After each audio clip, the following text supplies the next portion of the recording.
crime. From cold cases to serial killers, missing persons, and more. 100% he did this.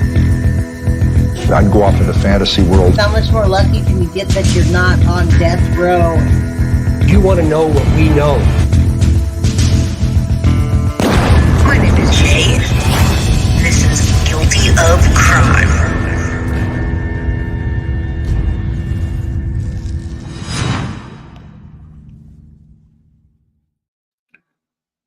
What is up, everybody? I made it.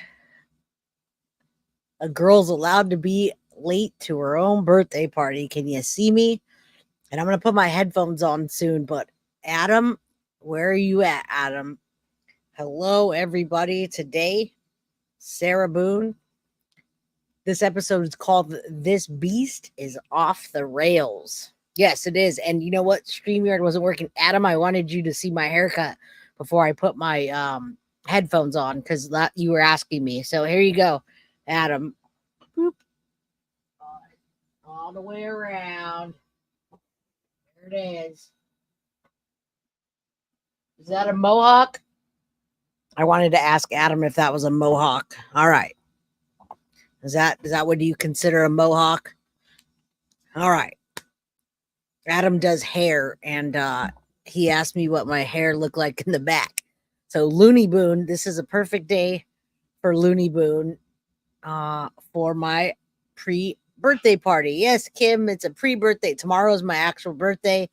And yeah, Jay, it's a Jayhawk. That's right. On point mohawk. Thank you, MM. I love you all. All right. Now we got the headphones on. Almost a mohawk, but I got to spike it. Well, I can't spike it because I have to work and be professional all day long, you know? So this is the professional look for me. So hello, everybody. We made it. StreamYard wasn't letting me in. They said there were too many people. Thank you all for being here. I always promise that it's going to be... Davey says, you look like about to pity some fools. And you know what? I'm the softest, gushiest person inside. I look tough on the outside, but I'm soft on the inside and nice and sweet, unless you piss me off. What's up, Leo season? I will check my email during the live to see if the suitcase accepted. Yes. On that note, let's start with the... Oh, man, we can start with that. I'm okay with that. Thank you, Diane Lehman. I'll say Lehman, 20 pounds.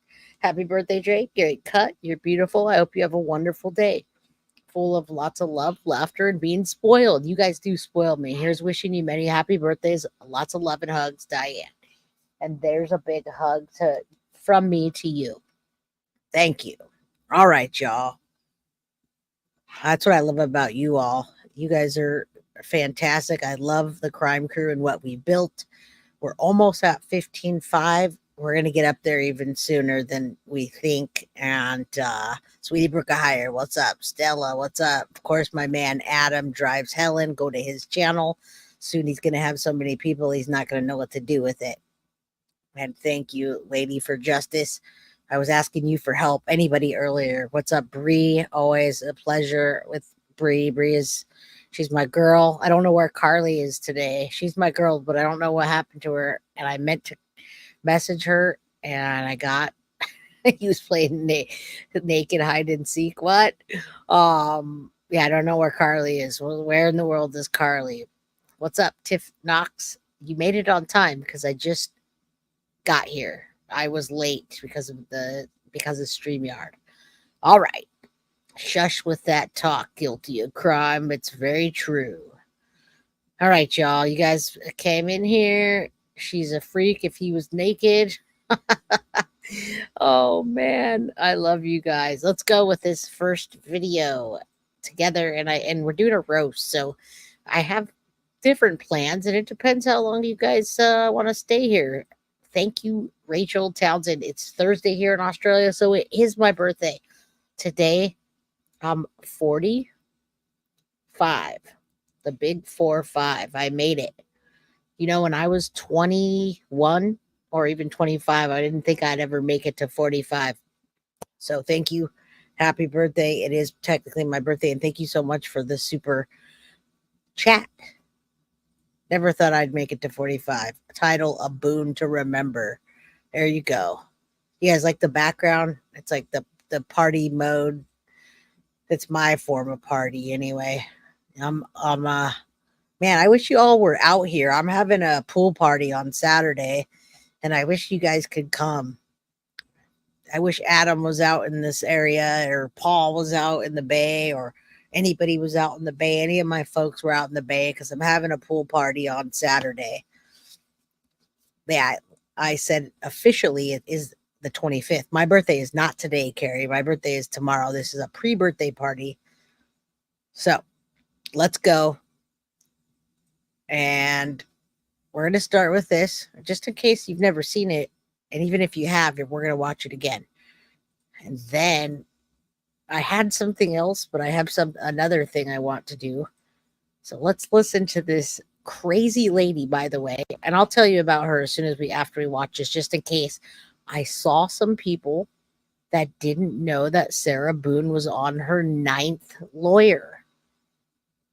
If you didn't know that Sarah Boone was on her 9th lawyer and all of her lawyers got kicked, that they've gotten either fired or they quit, let me know. Just put a 2 in chat if you did not know that Sarah Boone was on her 9th lawyer. And then that's what we're talking about today. We're getting into the case. I think everybody does, but somebody messaged me and said, what? Yeah, I wish you guys were here for the pool party, man. Okay, let's watch this. I need you to hear this and see this. I'm going to turn it up. And Judy Doll didn't know that. All right, so after this, I'll tell you a quick little story. And Sizzle74 didn't know that. Wow. Millie Isaac put a 9, but I assume she knows that. Thought she was pro se. She's not pro se. Yes, I am glad you're all here today because this is what we're here for. She is not pro se. We are looking for a lawyer, and you might be it, Sizzle74. She's applying for everybody and all. Let's go. Let's hear what she did and watch what she did to this man.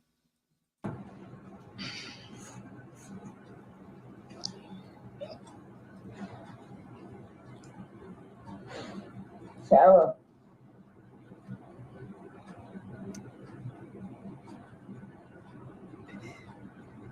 For everything you've done to me. Sarah. For everything you've done to me. Sarah. Fuck you.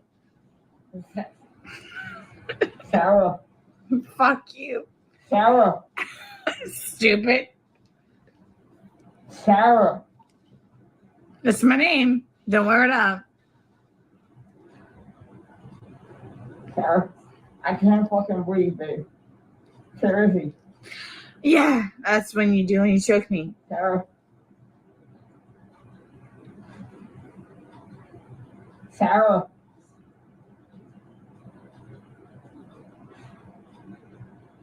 Sarah.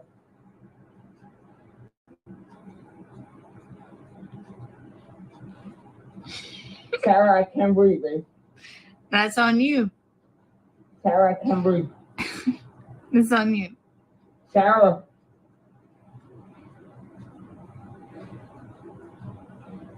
Real or ransom. I want to get video. We're just going to watch it once, and then I'm going to pull myself up, and we're going to watch it again so I can talk to you about it, because there's my Carly. What's up, Carly?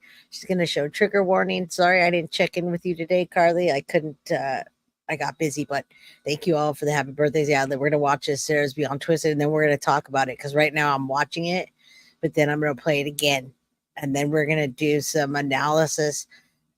Because I have to do the analysis of her interrogation. Her interrogation is too long, but we're going to do a quick Dr. G one because she says she wasn't drunk. I mean, this lady is just out of her mind. And then we're going to do Sarah Boone Wants You. For it extra. Because I got this. Sarah. Real or ransom. Sarah.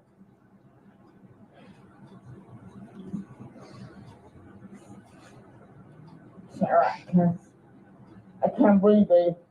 Oh, that's what I feel like when you chewing on me. Sarah, She was I drunk. Fuck can't you. fucking breathe, Sarah. Yeah. You should probably shut the fuck up. Sarah, Shh.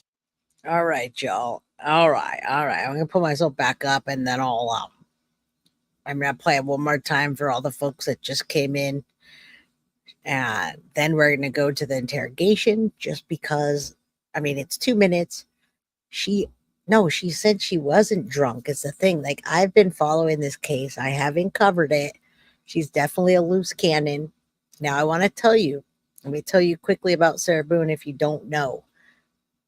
If you have no idea, Sarah Boone, she's 46 years old. She's charged with second-degree murder, which actually wouldn't carry that heavy of a sentence had she just got an attorney. However, she went to an interrogation, told them that she fell asleep, that she wasn't drunk. So she killed her boyfriend, Jorge, 42-year-old Jorge. It occurred in their home in Winter Park, you guessed it, Florida. And she suggested that Torres, her boyfriend, get inside the suitcase. And then you see the video of her mocking and accusing him of cheating. She refused to let him out. And he was found dead the next morning when they opened the suitcase. She's gone through 8 lawyers. Now she's looking for a 9th lawyer. Leading up to the trial, all the delays, she's currently in custody at Orange County Jail, awaiting trial. And if you know more, I think it's been, 4 years? Does anybody know? Let me know in chat while we watch this one more time. She could already have a bunch of time served by now. So, yeah, hit the like button, folks. We're on members only. So show the support anyway. Whoever's catching a live today, thank you all for being here. Happy birthday to me tomorrow. But most importantly, you're here with me. Let's watch it one more time. So when we watch her interrogation analysis, you guys can see that she's out of her freaking mind, even more than you thought she was. 4 years. There it is. Sarah,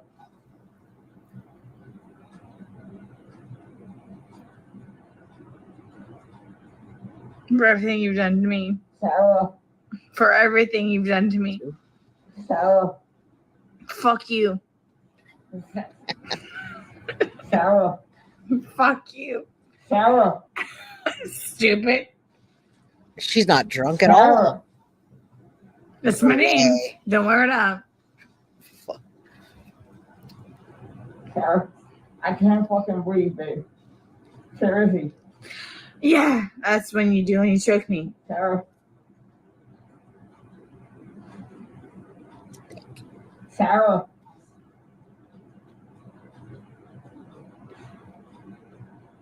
Sarah.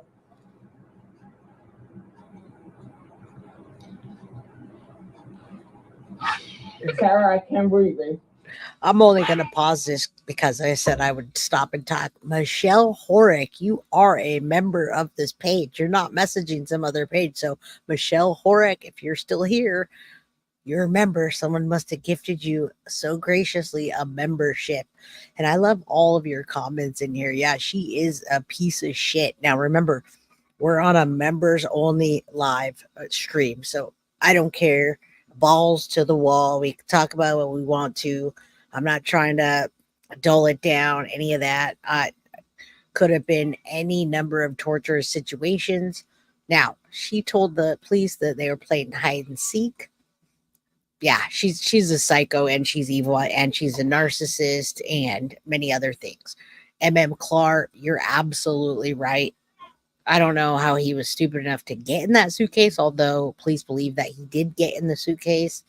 And the delays drive me nuts too. So I want you to know that when I do cover this case right now, yeah, balls to the wall, baby.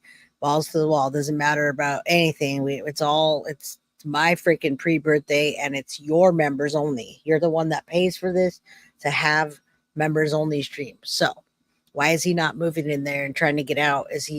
He's not locked. Yeah, that's the thing. He's not locked. Melly says she is. I have no words. I really think that if I got inside of a suitcase, I'd be able to get myself out. Just a thought. Just a thought. I don't know what. I don't know what is going on with that. I don't know why he didn't get out. I don't know if she threw him down the stairs. We don't know. They're claiming that. Thank you, sweetie. Brooke higher. Jay, it's a shit. It's new to me and a clit of crazy. Just a little bit. Yeah.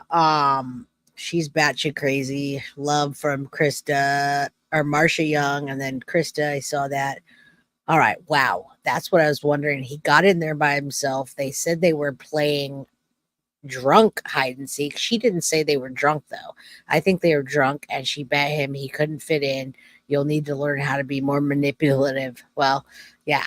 And Michelle says, oh my goodness, nobody gifted me. I knew I'd become a member of something. I will figure out how to do it. I promise. Thank you, Jay. I'll get it. Well, thank you for being here, Michelle. I'm glad that you're here. And you guys all, hide and seek is weird for drunk adults that get cheated on and abusive, supposedly. Very weird. Thank you, Stella. You guys are spoiling me today. Happy birthday, Jay. You deserve to have a blessed and wonderful vacation. Thank you so much. I appreciate that. Hopefully Paul pops on here soon. Paul paid for dinner for me. He sent me $150. I did not ask. I did not say anything. Paul Dumolo, Lauren Dumolo's father, sent me $150 to go out and get dinner for my birthday with my family. He's amazing. I call him Papa Paul. And tomorrow I'm doing the Lauren Dumolo before I leave because I feel like I don't want to let her down. Thank you, Marissa Fontaine, for the $2.99 super sticker. You guys are great. All right. Yeah. Paul's a beautiful man. Beautiful man. Beautiful man. I had a great 40-minute conversation with him today, and we learned a lot about each other. Let's get on to this. Let's finish this and get on to the next portion. I just want you to know, when we do members only, we do a lot of talking. We do a lot of interaction back and forth with you, because that's what you are paying for. That's why you're here. You're here to support my channel and for me to pay attention to you. So That's on you. Sarah, I can't breathe. It's on you. Sarah.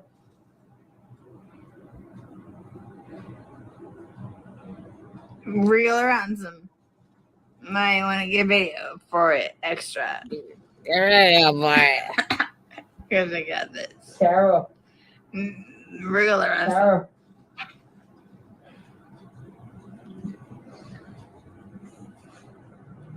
Sarah, I can't breathe, babe. Oh. That's what I feel like when you cheat on me. Sarah. When you cheat on me. Fuck can't you. fucking breathe, Sarah. Yeah. You should probably shut the fuck up. Sarah.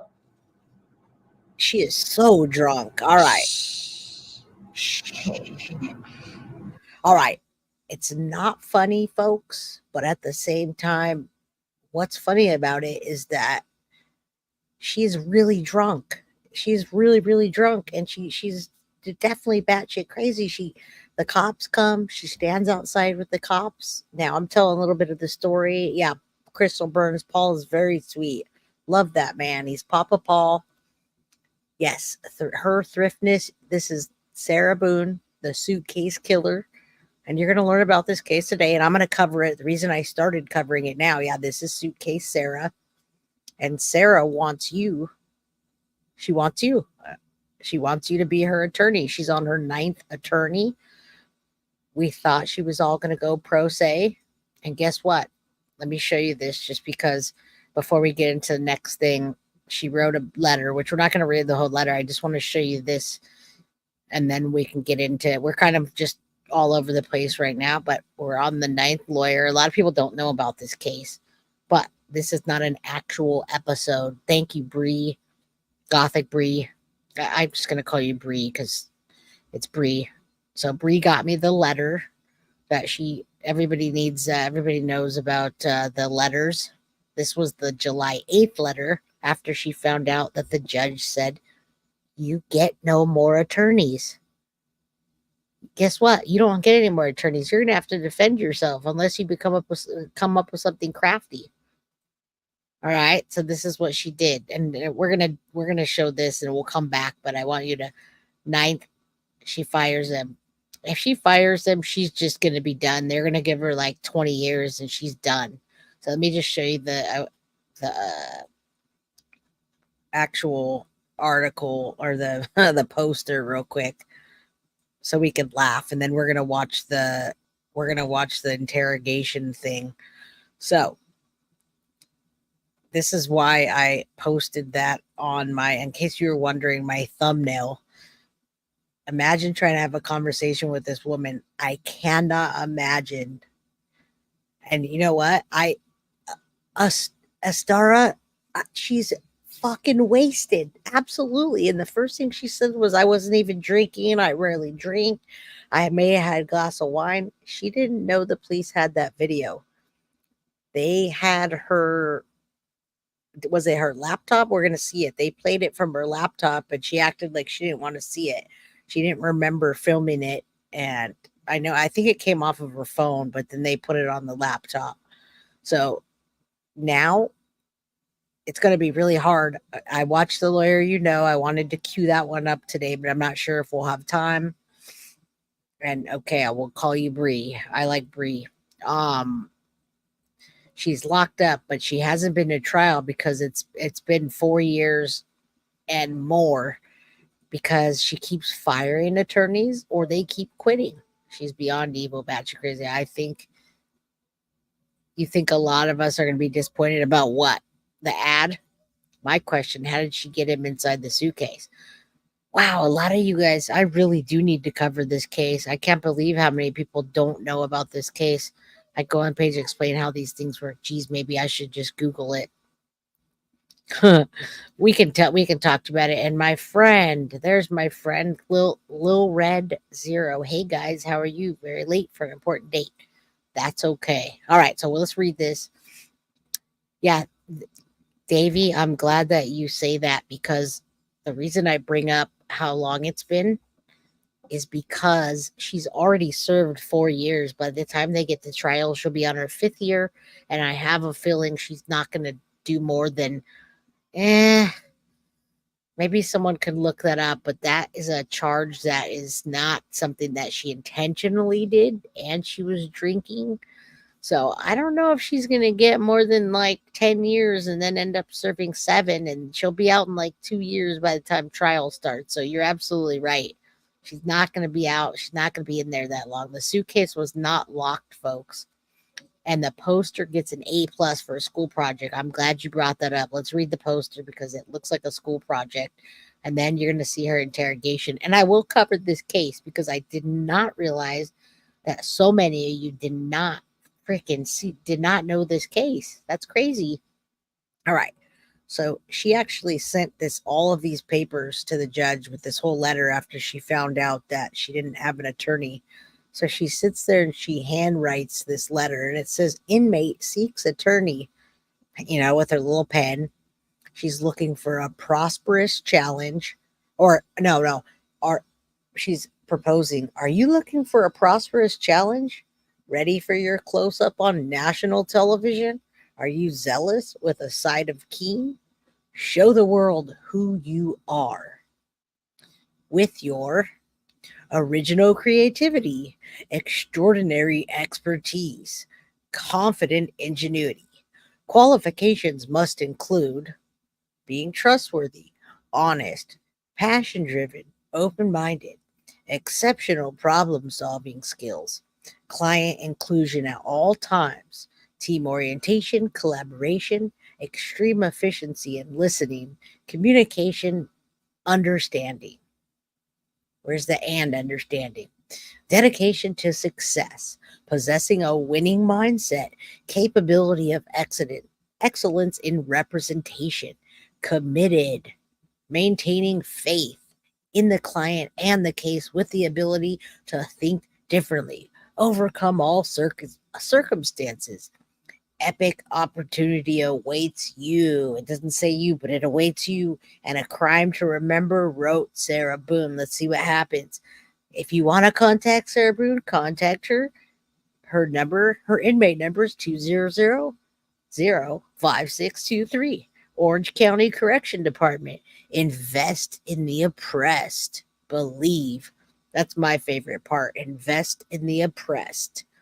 And then she even goes on to make her little pretty little note right here with the writing and like, I mean, this lady's just a nut job. I'm gonna leave this part here so you guys can see it. And I'm gonna see what you're chatting about now. Absolutely vote for Boone. And I want to see this. Who in the fuck wants to stay in jail? Well, here's the thing.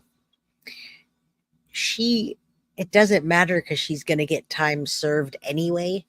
And she could have already gone to trial, but she keeps wanting to push a narrative that obviously the lawyers do not feel comfortable with. So she keeps firing them. Now, the real Me Too, they say she threw him down the stairs. We don't know that yet. They say his autopsy shows that with the bruises, but we don't know. We don't know. This man, I believe, in my opinion, if you see this man and you know his background, and I could do a deep dive and cover this, but I think he did methamphetamines and he probably was cheating and abusing her at some point. So I don't know that it was just this guy that she did that to because she was so evil. I think they did that to each other and she got drunk, fell asleep, folks. And yeah, that's what happened, I think. And if she would have just came clean in the first place, she would have probably already been out. She would have just said, hey, we got really drunk. We were playing hide and seek. I left him in there. Even with the phone, with the video, left him in there. And, my bad. She'd have probably been out in 7 years or less. Where's the Vinny part? Or see, you should have seen when I talked to Vinny about it. Oh, I bet this has been an ongoing thing. Like just lawyer after lawyer, and she absolutely is just cuckoo for Cocoa Puffs. I think the words we hear are them role playing. That's what she says. That's what she says. She says they're playing hide and seek. Yeah, Marilyn McRae, he was not a nice guy, but she's still crazy as fuck. You're right. He was not. If you look into his background, he has a history. But yeah, MM Clark, you're right. There's no justifying. There's no victim shaming. And there's no yelling with my dog. So I'm going to let him in. Hold on.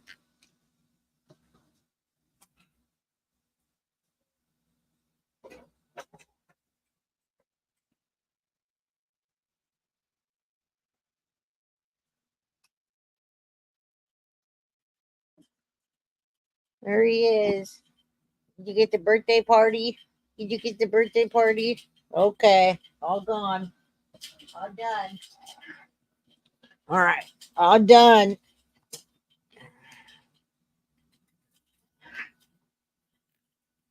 All right, y'all. No, she shouldn't have. That's definitely no victim blaming. It's just, puppers. There's 3 of them down on the floor right now.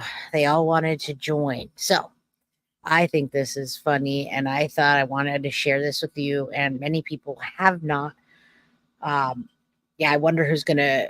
I wonder who's gonna represent her. Now, here's the problem: if you listen to the lawyer, and hopefully, we can listen to a clip of it. And she does have a son. If you listen to the lawyer, he's the one that will tell you that the reason that she's looking for a 9th attorney is because she doesn't know how to do the paperwork. And if she does the paperwork wrong, if she does it wrong, it could put her at the maximum sentence for no reason. Like, she doesn't even know. Daryl Brooks knew more about court and documents and paperwork than she did. You still have to know how to fill out the paperwork to X, Y, and Z. And I don't know the legal jargon, but he says it best. And she has a son. She swears on her son that she didn't do it on purpose. The investigator is so annoyed. My puppy's names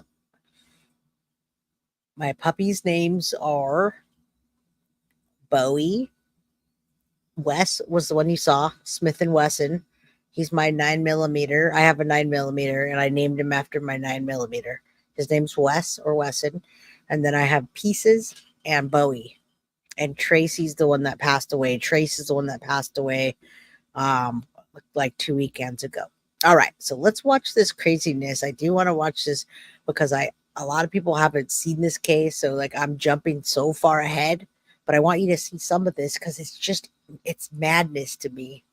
All right, let's watch this part. This one. I'm gonna pull this down. I hope you guys are having a good time and chatting, and I would love to interview someone in the family too. I need to cover the case. I just need to cover the case, period.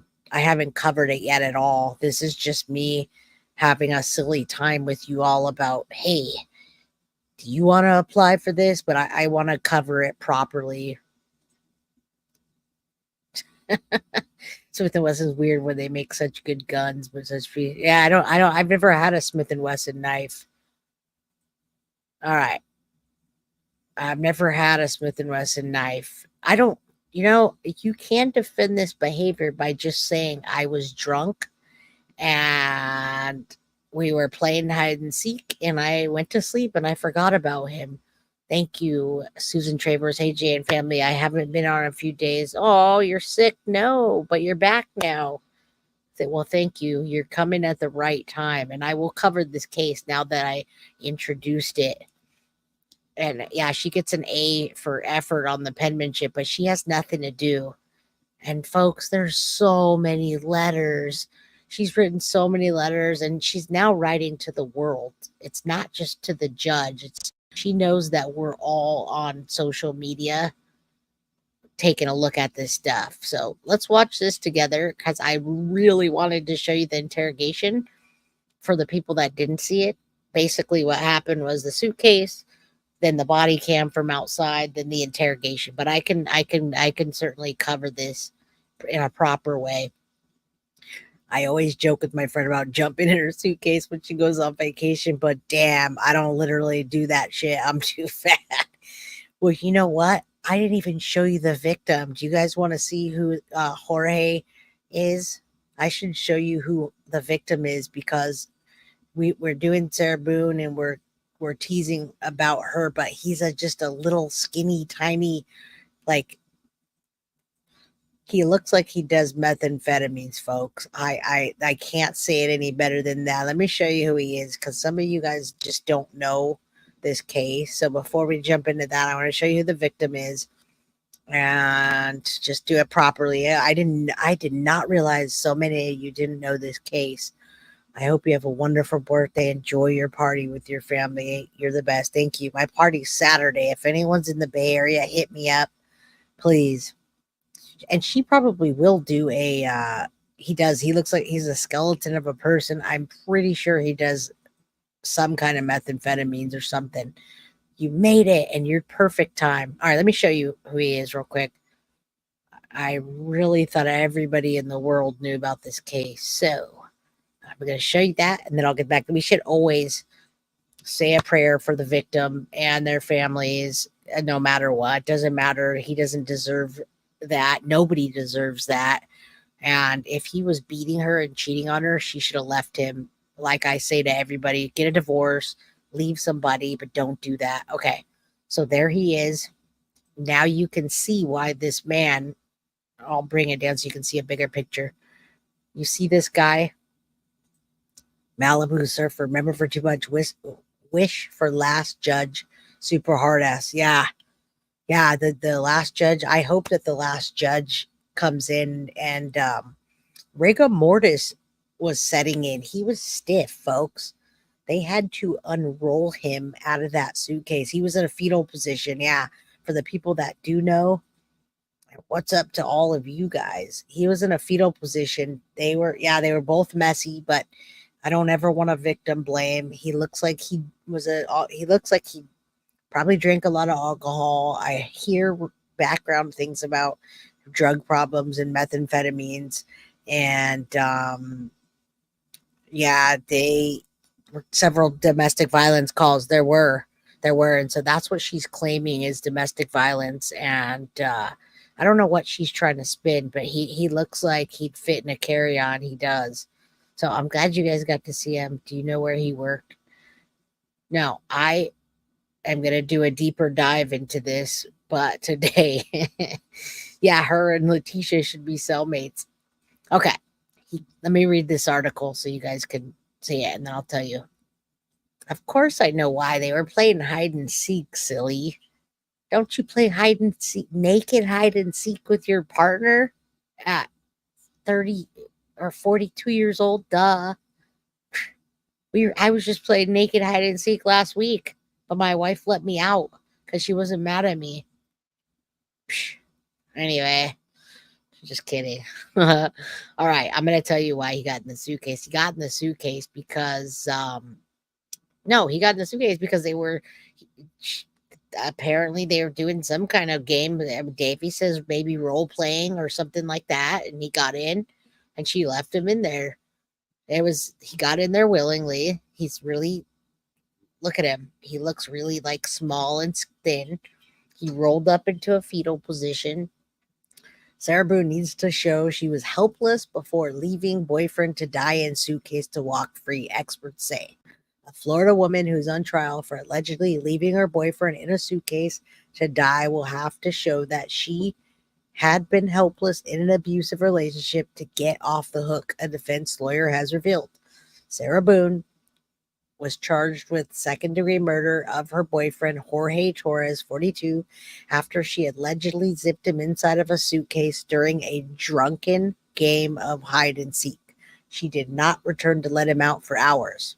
As a matter of fact, not till the next day at 11 o'clock in the morning. So, Sarah Boone will have to show that she was helpless in an abusive relationship. This guy is no longer with us. Jorge, rest in peace. I feel bad for the family. I feel bad for him. That's an awful way to die. Rigor mortis was setting in already. When the cops got there, they had trouble rolling his body out because it was so stiff. He got in there willingly. There's the suitcase.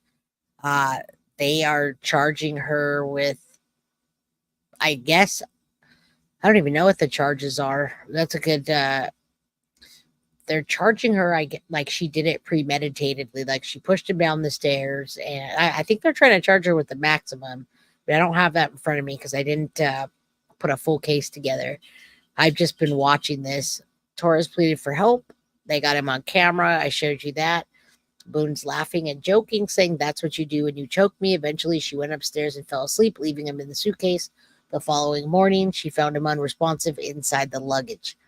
Boone's trial was set for February 2020. We're in 2024, folks. It's been over 4 years.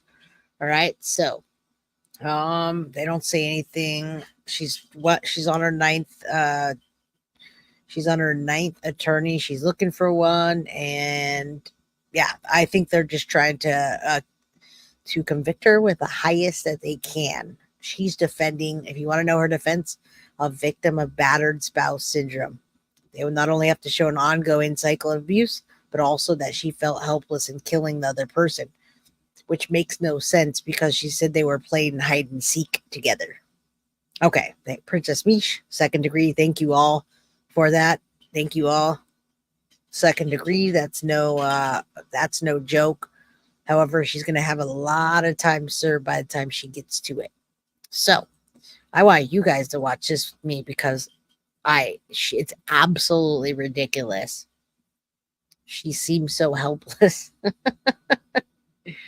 Wait, what the part that gets me is that she says she got straight A's, like that matters. So I wish we had time to watch this 2-hour one, but we're going to watch the highlights and when she tells the cops that she swears on her son or her kid. And she thinks that, I mean, she's really like psychologically, something's wrong with her, folks. Like something besides being whatever evil, whatever something is seriously in this interrogation. Watch her. Something is wrong with her. She says a lot of odd things. She tries to make eye contact with the investigators, and everything she does is just crazy. It's just really weird. And she just went to sleep. Yeah, crazy bitch. That's it. She is like Shonda Vander Ark or Shonda Vander Ark. Yeah, oxygen deprivation. And he was rolled up in a ball. He was drinking alcohol and he was probably on methamphetamines. Although, yeah, he did say, Sarah, I can't breathe. If he was on methamphetamines, you think that he would have clawed his way out of the damn thing. Yes, 9mm Smith and Wesson. I sleep with that by me. That's right by my head with my fingerprint. It's my best buddy to sleep with. It's my buddy. It's my I cuddle with my Smith and Wesson. All right, but it has a lockbox, of course. We don't leave that stuff out with kids. So this is good. His autopsy says he has scratches and bruises where he shouldn't. Right. So that's why they think they threw him down the stairs. And I'm gonna cover this case since I didn't realize you guys didn't know about this. Let's listen to what Dr. G says, but more importantly, you gotta hear what this crazy bitch says. Was put in a suitcase, although the circumstances to which that happened are still somewhat unclear. She claims they were playing a game of hide and seek. She went to bed, and the next morning he had passed away. Since then, video was found by police that showed that she knew he wasn't able to breathe. He was asking for help. He was trapped in the suitcase. And because of that, she's being charged with second-degree murder. Today, we're going to be watching her interrogation and the initial police response to the emergency call the day he passed away. Yes. I wanted to remind There it you is, guys that if you like guys. this kind of content, please like and subscribe. And I also wanted to let you know that I got the idea for this video from one of the comments. So please keep commenting suggestions and ideas. I'm keeping track of all of them, and I'm going to be doing them all over time. All right, let's get started. A contusion. So he had some injuries to his left shoulder. He had a cut near his lip. We could see his says mouth was a no. little. I haven't laid a swollen. hand on. Now, typically, this is a sign of cooperation or compliance. Oftentimes, when people see this, they associate it with people being honest. We're leaving our body vulnerable. We've got our hands out. Now, that may not be the case for her, and I'll explain why. If you practice something enough, if there are certain questions you know you're going to lie about, and you've practiced it. Hold on, folks. I'm going to play this. If you guys are cool, just put a 1. I'm going to play this on regular speed because I want you guys to hear her and see her body movement and her face. Is that cool? I normally play it on 1.25, but I really want you to see the depth of it, especially since I haven't covered this yet. This is going to cover a lot of it, and then we can move forward covering the case because members only, you're the only one that will see it, and then I'll have to kind of recover it. Thank you. Enough. You can use this kind of body language to seem more honest. It's possible she's telling the truth. It's also very possible that this is something she has thought about over and over again, and she's able to engage in more confident body language temporarily. Let's watch what happens as soon as she's done. I also too, he fell off my son's bike, Okay. so I don't know. And he's notorious for running into the wall or the hall tree.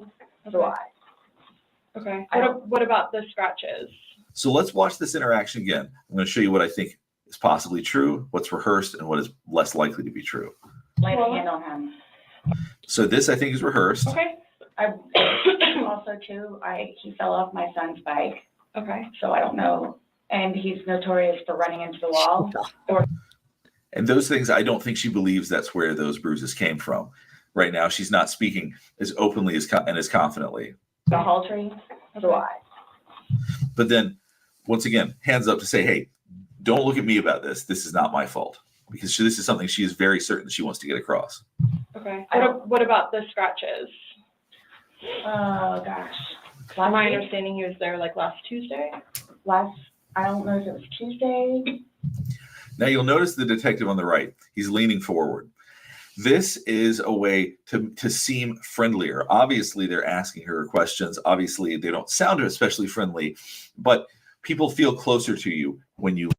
And it's so awkward. I want you to realize if you haven't seen this before, look how awkward that these, especially the woman, the lady interrogator. Oh my God. I can feel her feeling awkward when Sarah Boone tries to make eye contact with her. She's trying to stare into her eyes and say, I swear on my son, and all these things that she's really it mentally something is not right with her. I want you to pay attention to that, on how uncomfortable it feels. Now the whole interrogation, I think, is like, I don't even know. I'll look it up. It's really long. I know you guys want to be here forever, but well, we're gonna play this and then we'll keep going. I'm not gonna get off that soon. You're not gonna get out of this party that early. Her ex is amazing dad and put up with their shit for years. She even called him, and I'm glad you guys know about this case. She even called him when this happened before the police. She did call him right outside of the body cam footage. They showed that. Yeah, I watched it. It's crazy. It makes me feel really awkward. True crazy. She and she's really dumb. She has a dumb haircut. Her haircut gets worse and worse and worse. Thank you, Adam. See, and normally I wouldn't like talk about this. If we were presenting a case, I would try to be more like, let's present it and get through it. But right now, I think it's funny. The female detective can't stand her. Plus, she has a bad cold and was quite pregnant and grumpy. No love. Yeah, she was pissed. All right, let's go. Lean forward. So he's using his body language as they are asking her questions. But yes, he was there last week, so I have no idea, and I don't want to seem out of sorts, but So as they're continuing to talk about the injuries that he sustained, she is starting to change her body language a little bit. She's doing this. We call this steepling. So this is when we want to seem like an expert. When we really want someone to believe us about something, we sometimes do this. And she's doing that right now because I don't think she expected them to come across as though they didn't believe everything that she's saying. So she's feeling desperate. You have to believe me at this point. And so she really wants to come across as an authority. She's also got her feet crossed under her chair, which we oftentimes associate with people trying to hide something. So let's keep watching for that. I have no idea. We had a good day. Mm-hmm. It was a good day. I think he gets overwhelmed, and then it's like, the next thing I know, he's drinking. So it's like, oh man, I know where this is going to go. So I'm going to go upstairs and read a book. Or I'm going to go for a bike ride, or I'm going to... Yes. So now she's trying to establish that she goes upstairs when she's upset. And that's something that's going to come up over and over again. And for good reason. Do something else. Or I don't want to drink. I don't want to drink. The occasional wine, whatever, or I can do 50 things at once and still know the 50 things more previously. Bullshit. So she's probably not doing herself any favors by saying that she is so good and so organized, considering she claims that she accidentally forgot and left him in a suitcase. So it's probably not a smart thing to say. Prior that I need to get done.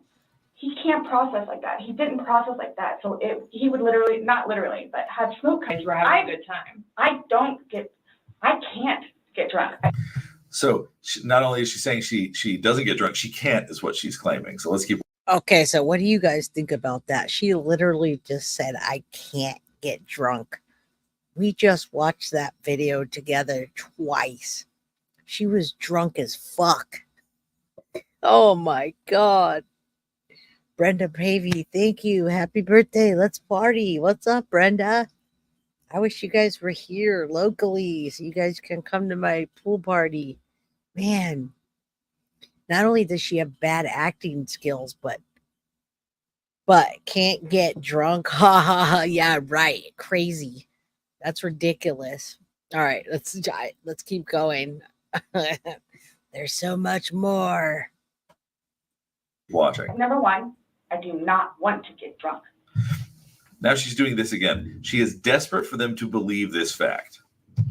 I don't like being non-compos mentis, having my wits about myself. I don't like feeling out of control. Mm-hmm. So I'm just saying you're making it sound like, but you guys were both sober on Sunday, to your knowledge, because when I said you went and passed out, you were like, no, I didn't pass out. I just fell asleep. So now it's kind of like, what? So right now they're talking about alcohol use, and you're seeing her leaning forward. She's closing her mouth. For some reason, there's things about this that she doesn't want to say. I've talked about this before. Sometimes people are just doing it to wet their lips, but oftentimes when people do this, it's because they're trying not to say something. But she's also leaning forward because she wants to feel closer to these detectives, because she really is getting desperate for them to believe the things that she says. What is it? Were you guys drinking and it got out of hand and it got physical? No. But now you're seeing her body go back a lot, right? So she said that, and that made her pull back. when we see people's bodies go back physically, that's them trying to create distance. She really does not like this idea. Or is it? Sunday was one of the better days that we have had in quite some time. Sleep around 12:30-ish, but those are the only times I have. So I have 4 and I have midnight. So there's a big gap. So I'm just curious, like. So what we see with her is that there are certain things, as I said before, that I believe are very rehearsed. That she went upstairs to fall asleep or fell asleep, all of those things, that we didn't fight. There's certain things that she has said to herself over and over again. And I guess she hadn't really given a lot of detailed thought about how to explain what happened between 4 and midnight, which is why you see that visceral reaction when she realizes she's going to have to talk about it. I think I mean, I know for a fact that she was drunk. I mean, come on. 45 years of experience and seeing people drunk. She was absolutely drunk. That's why I played the video first. However, she should have brought, her frozen face is funny. She should have let him out. I don't think that she meant to kill him. I really don't think she meant to kill him. If I was on the jury, I mean, I would hate her and be upset about having to spend time on that jury. And she annoys the shit out of me. However, I really, truly think that she was drunk. She left him in the suitcase to torture him for whatever domestic violence things they had going on, and she just wasn't passed out. Now, she just did not do herself a favor. She doesn't do herself any favors ever. Being on the 9th attorney, and they didn't fight because he was in the suitcase. No, he was in the suitcase, and he was still like, "Hey, are you gonna let me out, Sarah? Let me out." Yeah, thank God they recorded it. She recorded it, and she didn't even remember she recorded it. So, yeah, you could zip him up, but most people let him out. I really, truly do think that she just thought he was going to get himself out, or she was just really drunk. I have no idea. Happy birthday, Jay. Party hard. I will for all of you. Party hard means I'm going to swim my ass off. I'm going to come back even browner because I got brown the last time I was out at the pool, folks. I'll be at the pool like the whole time when I'm not taking naps. She is very annoying.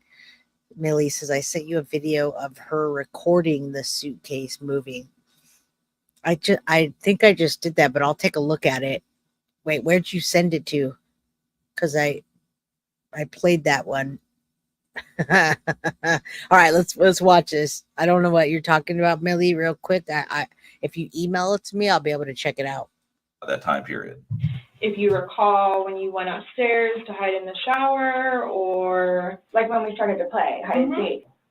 I would never do that. You remember zipping up in Never the do suitcase? that. well, I mean, we were playing. no, I know. So she didn't answer the question. She's trying to, once again, say the things that she's rehearsed. We were playing. I fell asleep. This and this and this and this. That time, to your recollection, no videos on Sunday. Not that I'm aware of. So this, I think, is Okay, actually true. this When is they it. ask if she remembers taking any videos, she says, not that I'm aware of. And this is an area where they're going to catch her by surprise, and then you're going to see the body language and her behavior change. Okay. I mean, I guess maybe took a picture of them, the two of Tess and The dogs. and George, and had them dancing. But I mean,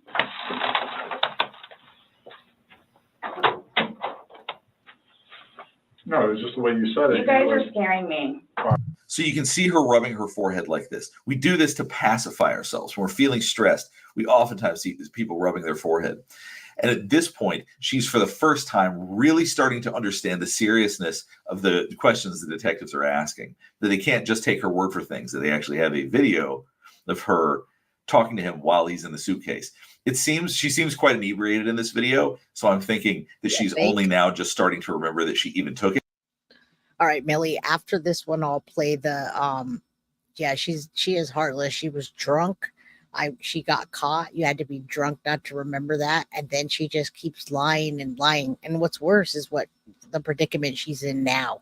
So A Crime to Remember wrote her, and I really hope that she writes you back A Crime to Remember. After this, Millie, I played the suitcase one already. If you weren't here, I can play the little 2-minute one again. The version I had was a little bit better, and you can see exactly, and there was no editing, it cussed and all that.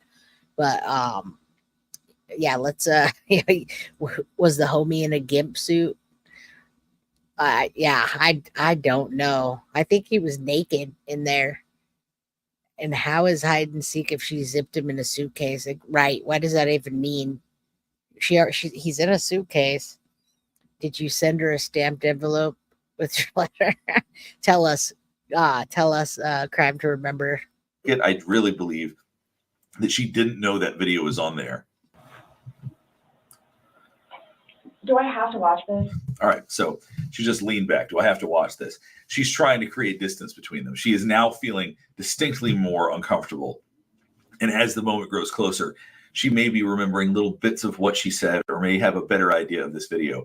As I said, I really imagine that she would have deleted this video if she remembered making it. So I'm thinking that she might just remember bits of it because she sounds quite intoxicated on the video.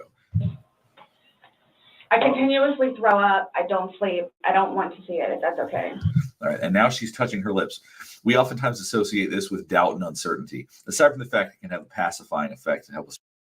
You know, I'll have to stop that for that. Thank you so much, Carrie Summers. Happy birthday, beautiful of us. Are we talking about Leos here? Are you a Leo, Carrie? Because if you're a Leo, you know. All the people that are Leos, just know. That's all I got to say. Thank you so much for the super chat. I appreciate you. Thank you. I hope you guys are enjoying Sarah Boone. Not us. Beautiful, not a darn you autocorrect. Well, I got happy birthday and an awesome, amazing super chat. I hope you guys like this because this is just like a good one to get through. Yes, Leo's in the house.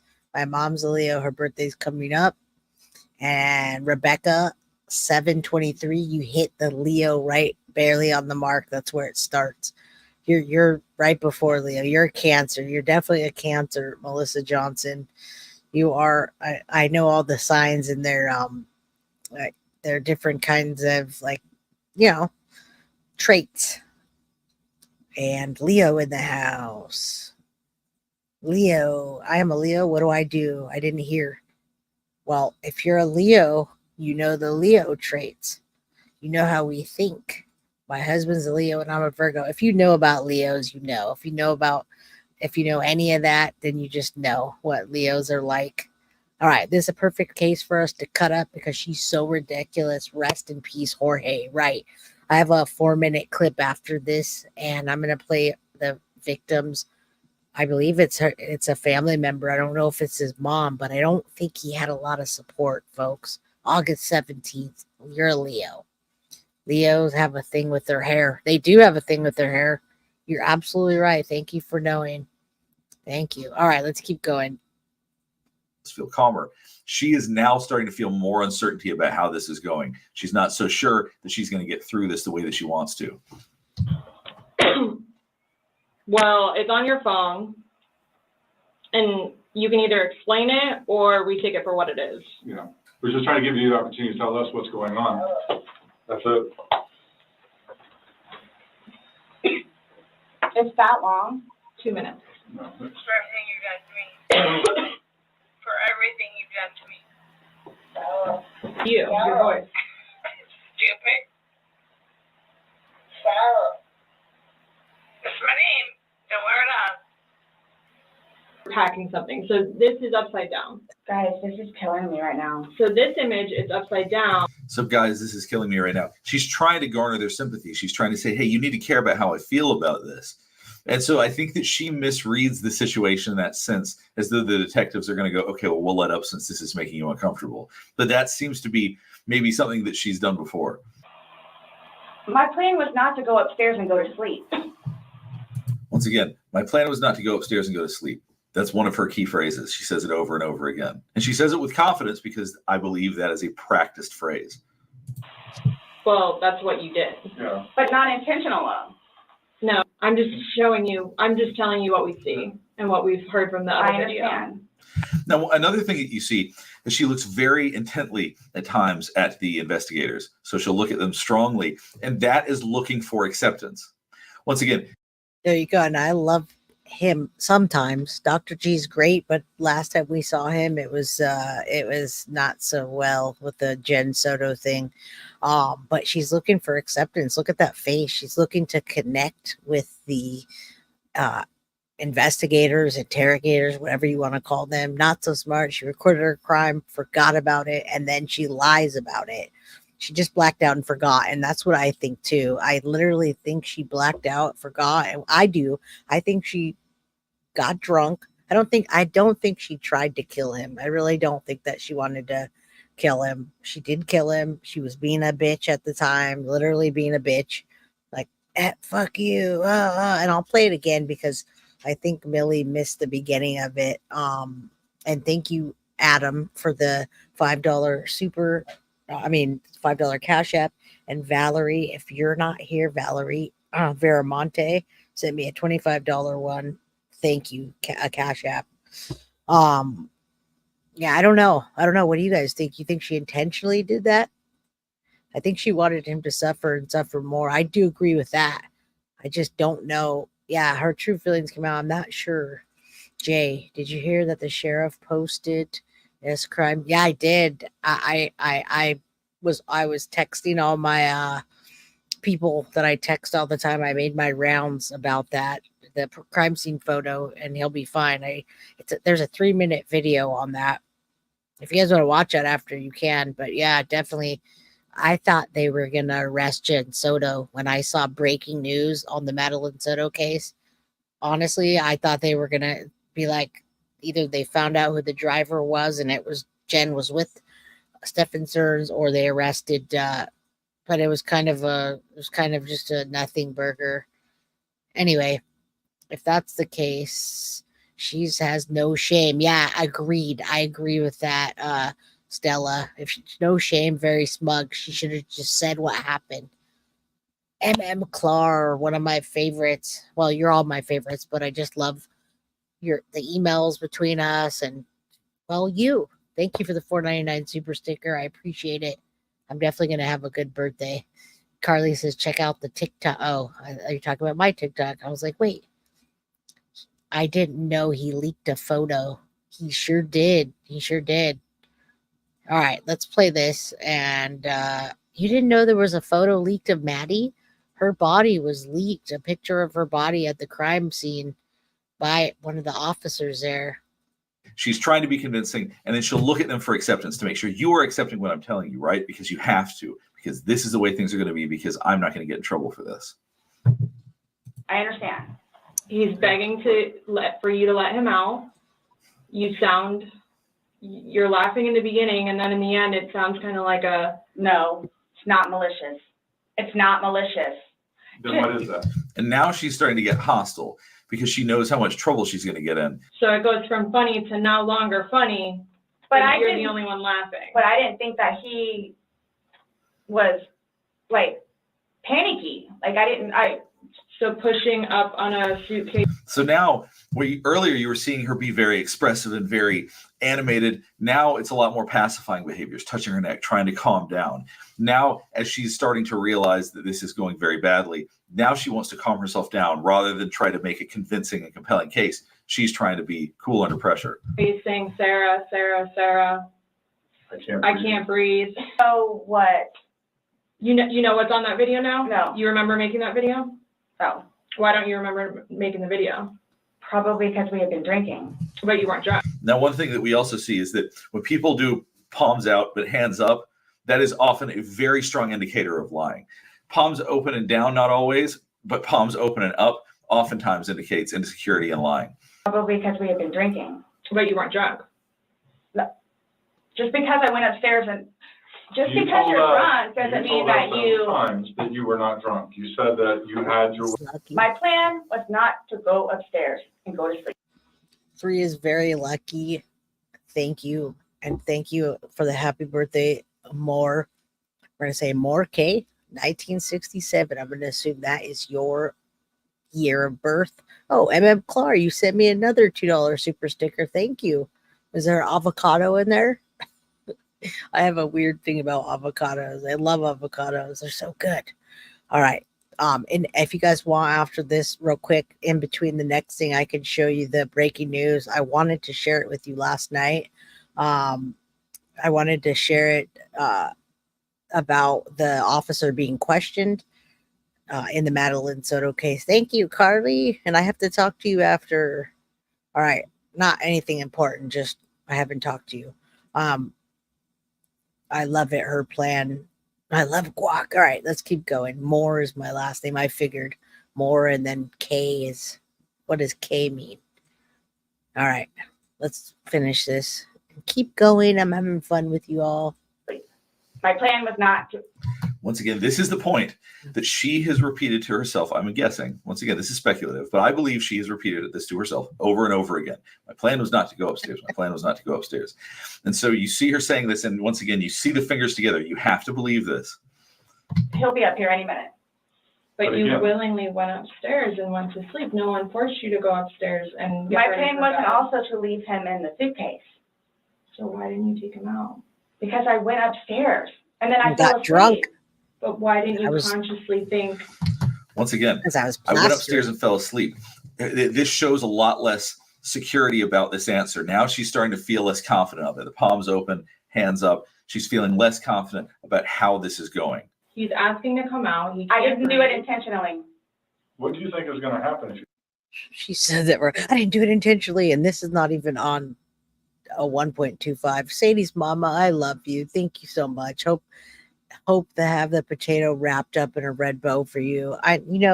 While I'm out in the RV, you guys still message me and contact me. And if that happens, breaking news, and Jen Soto gets arrested, that's a happy birthday to me and for all of us to have a little bit of peace in our mind, because that's all I think about all the time, folks. I just cannot stop thinking about the Madeline Soto, period. Michelle Lalonde, $5 happy 45th Jay. Welcome to the club. I turned 45 this year. My kids tell me I'm halfway to 90. Oh, isn't that sweet? Little jerks. Thank you so much. My son texted me yesterday and said, Mom, is there anything you want for your birthday? And then I was like, no, honey, I just want you to give me a call on my birthday. Don't forget it's my birthday. He said, I won't forget, Mom. And he goes, I hope that I look as sexy as my 45 and 44-year-old mom when I get that old. Isn't that sweet? And I said, of course you're going to be sexy. It's in the genetics. Anyway, I just thought I'd tell you that story because that was like the sweetest. He's 20. He'll be 25. So that was very sweet of him. Let's go and listen to this crazy bitch. Her haircut gets worse and worse every time. If you leave somebody in a confined space like that. Well, I thought. So she's gone once again from I don't want to say friendly tone necessarily, but from a tone that is more comfortable to getting hostile. Because once again, I think that her belief is, you cannot do this to me. You cannot pin this on me. I refuse it. So if she gets angry, then maybe somehow that's going to help her. Obviously it won't, but it seems to be that's what's going on in her head. He's asking to come out. He I can't didn't do it breathe. intentionally. What do you think is gonna happen if you leave somebody in a confined space like that? Explains itself. It really truly does. You don't think that I have thought about that? Thought about the video or thought about? But no, again, She said, thought about the video. She knows this video is really bad news for her. So you'll see the body language of her leaning back when she asks her that. Watch this again. Explains itself. It really truly does. Yes. you don't think that I have thought about that? Thought about the video or thought about? But no, again, please. So you all are assuming that it's like, oh, good, I got him in there. Now I'm going to go to sleep. Is that what you all are assuming? Well, it's not an assumption when that's what you told us that happened. That's what happened. And the video. Thank you. And she's posing questions to them. She really is quite arrogant, actually. Could get out on his yes. But the video shows that he cannot get out on his own. But when I unzipped it with one finger. From the outside. But it had the hole in it. This is similar actually to Lori Vallow's interview. If you've seen that video that I did, the Doomsday Mom, where I talk about her and a shooting, she was using one hand and she kept illustrating over and over again because she wanted and insisted upon people believing her. And the less confidence she had. Now, she took the video because she was drunk, and I think she just wanted to get back at him later on and say, look what I did to you. I really don't think.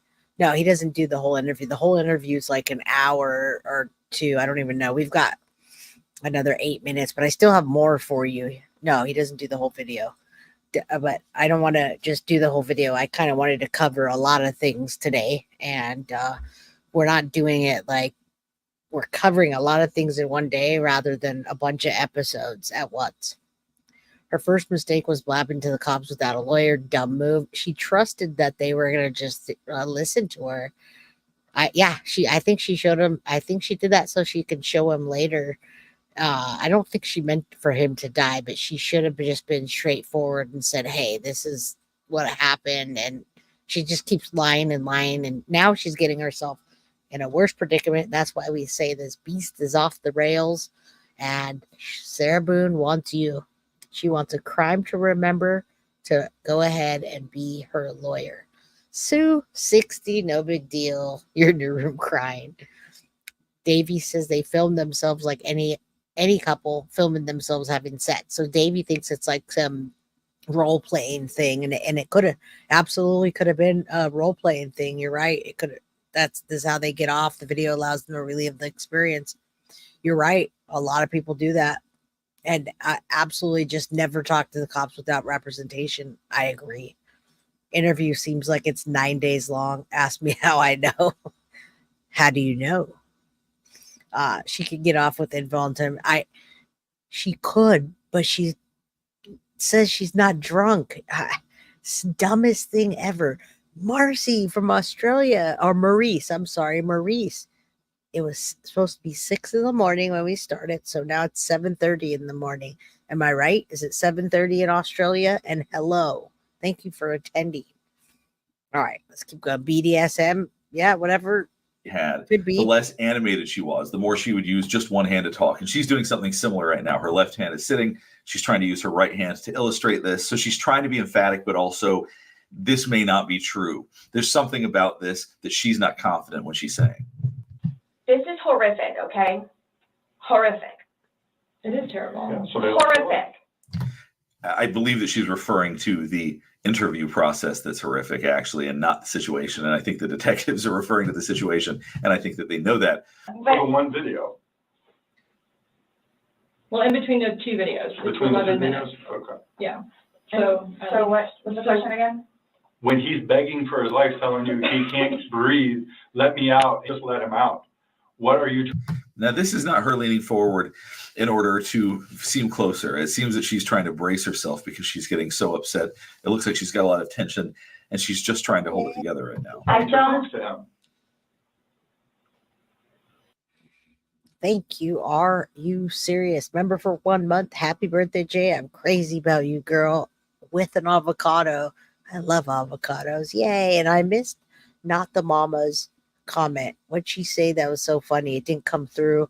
And Valerie, I want to personally thank you again for the the Cash App, $25 Cash App with the sweet, sweet birthday card.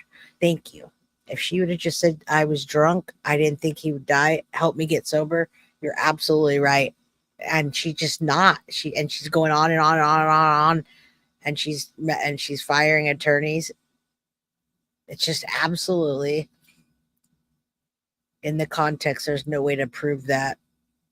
In the context of the video, absolutely the video shows it all. Like, she got drunk. She got drunk, and she was saying that for all the times you did that, she got drunk and she was being vengeful. Then she went upstairs and went to sleep. I think she would have had a good defense if she had just shut her freaking mouth. Diane Miglior, thank you for the happy birthday. And thank you. There's so many people here. I'm so excited. This is a members only, and we have a good chat going. Video doesn't show any sign that the guy was, oh no. Yeah, no. It doesn't show any, it has no, That's why when I first saw this and they're like calling her the suitcase killer, I'm thinking she'd chop somebody up and put them in a suitcase and we're gonna have body parts. I I I don't think she meant to do it. I as much as I cannot stand her, I don't think she did it. And Jay, I saw you watching the crazy trial all night trial for us. Yes, I was watching the crazy. Are you talking about the with the Grizzly true crime? Yes, it's the Black Swan murder. He was suffering, but yeah, no mortal. I agree. I absolutely agree with that, Davey. 110%. As much as I cannot stand her. All right, let's keep playing it. So now she's starting to slouch. Slouching is often something we see with people that are guilty or people that are lying. Obviously, she hasn't had a trial yet. I can't say that she's guilty specifically, but it's something that's often seen there. There was obviously something in your head that you were thinking of when he was asking to be let out, and you're like, no, Again, it's the no. boy calling wolf. Nonetheless, I have to live with They're that. like, what are you talking about, bitch? Nonetheless. Punishment in itself. Did you hear that? So at this point, we skipped a good chunk of time because it got pretty circular. They asked a lot of the same questions. She showed a lot of the same body language, but now she's saying that living without him is going to be punishment enough. I think that this is her insistence that this is her punishment. She messed up. Her punishment is that he's passed and that they can't do anything else. That really does seem to be her position. Not intentionally. We understand that. She's still dead. It's funny because they did skip. If you haven't seen this interrogation, they sat there for a long time staring at each other, and she kept trying to convince the lady that was grumpy, probably hungry and pregnant, that it was punishment enough. She wasn't going to be able to live without him, and now who's going to tell his family? Maggie Torres. Thank you. I assume you're saying Feliz cumpleaños and happy birthday with avocado and toast and all that. And thank you. Yeah, she should have just kept her mouth shut without any legal representation. She talked herself into charges. She absolutely did. But she felt sorry. I felt sorry for the detective. She thought that she was going to just walk out of there that day. She literally thought she was going home. Absolutely insane. All right. There's more stuff to watch. Don't you worry. Well, we don't Someone really needs to call Brian, please. Okay. Or can I not make a phone call? You.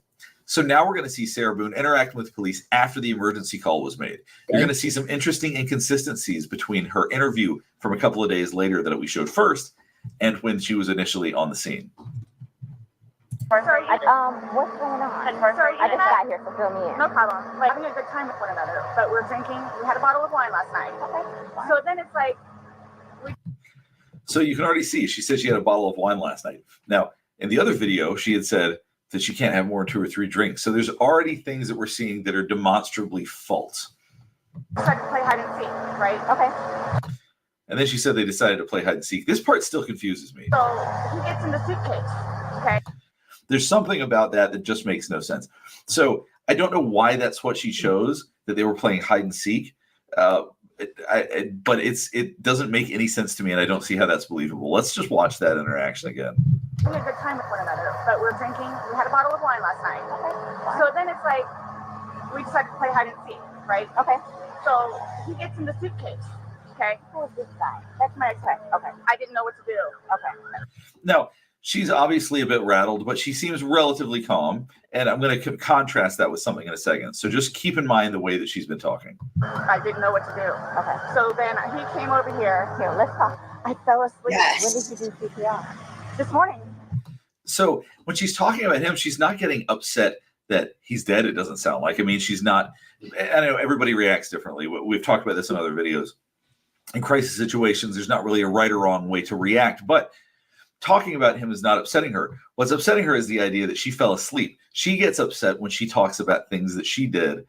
I think that the fear of her getting in trouble is more problematic for her than the fact that this guy has passed away. And it absolutely is. We all know that. Wendy Sides. Thank you for the $20 super It's a super chat. I always want to say sticker, but buy you a drink for your birthday. Don't be around any suitcases. And I promise not to play hide and seek ever in a suitcase because I'm pretty sure I'm claustrophobic. I don't think I can get inside of a suitcase. Thank you so much. I appreciate you for being here, and all of you guys are amazing. I can't believe how many people are here for this celebration, and we're members only, so it's not just people that are coming in and trolling or whatever. She zipped him in his suitcase. I'll play that video again. It's only 2 minutes as soon as we drop this one. Yeah, that was a big, it must have been a bottle like this big, y'all. It was like one of those double, triple, like 3 bottles of wine in one. Just like, here you go. There we go. And don't be naked. Not in a suitcase. Not when you lock me up in there, please. Way. When I found it. Before you called? Yes. Where did you live at? Right down the street. Okay. So you were playing and who zipped him up? I did, but then I fell asleep. Okay. She's more animated about the idea of falling asleep than basically anything else at this point. You're okay. I want to like, here, I want you to sit down because I don't want you passing out. This is probably a lot for you to deal with, right? Sit. I don't water. It's something similar to what you saw when you saw her with the detectives. She needs a lot of control. She is very demanding of other people. And so she's getting very frustrated already that this person will not allow her to get a drink or is not just letting her go in and get the drink and do what she wants. Water. I can get you some water, okay? Just I want you not on your feet because I don't want you passing out on me. See, I think both of them are serious alcoholics. I don't understand why she tried to underplay that she's an alcoholic. I truly believe she's an alcoholic. They drink together every day. He does other drugs, and I just cannot understand why she just didn't say that. She accidentally left him in there, and not the mama. It seems like it was a normal part of their, not only their sexual life, but their lives, period. I believe that there probably was some abuse, some cheating and whatever, but it was acceptable. I don't know. I don't know. Forgetting that he was in the suitcase. You guys were playing the hide and go. Yes. And at some point you put him in the suitcase? No, he got in the suitcase. So he thought it would be funny to be put in the suitcase. So I was like, okay, well, I'm going to joke with you and I'll zip you up and make. So she's contradicting herself immediately. Not that that's any shock. She's saying they played hide and seek, and then she said it would be funny to zip him up in the suitcase. Like, I don't really understand that. But, obviously she's having a hard time keeping all of the details of this straight. Make him, squirm a little bit, whatever it is. But then I fell asleep. Mm-hmm. I fell asleep. Where was the suitcase? Right where it is. Right down there? Yes. Upstairs. In your bedroom? Yes. Okay. Totally forgetting that he was in the suitcase still. Okay. As I talked about before, fingertips to lips, that suggests doubt and insecurity. So if there's any part of all of the questions that she's getting asked that I pay attention to, this is it right here. And then you came back downstairs. This morning? Or this afternoon, yes, when I got up. What time? 11. 12:30. 12? I was awake. So the time that she got up, once again, she's comfortable talking about that. She doesn't seem to see any issue about the time she got up today. But when we go back to the time that she fell asleep, there's got to be more to that than we know. But I totally forgot that he was in the suitcase. I wonder what would be more to that than and Maurice, I hope I'm saying that right, from Australia. Thank you so much for the $20 super chat. Wishing you an amazing birthday, Jay. May your life be blessed. I'm sure your wife will your day is special. Make sure, and pride all the way. Thank you. Absolutely. I appreciate you very much. And I appreciate you being here all the way from Australia. And I love that you're a grizzly. Gisela is just the queen of true crime. I'll never be able to take that crown. So I'm glad that you're also a grizzly. Thank you also for the super chat. I always get confused. Super chat, super sticker, whatever.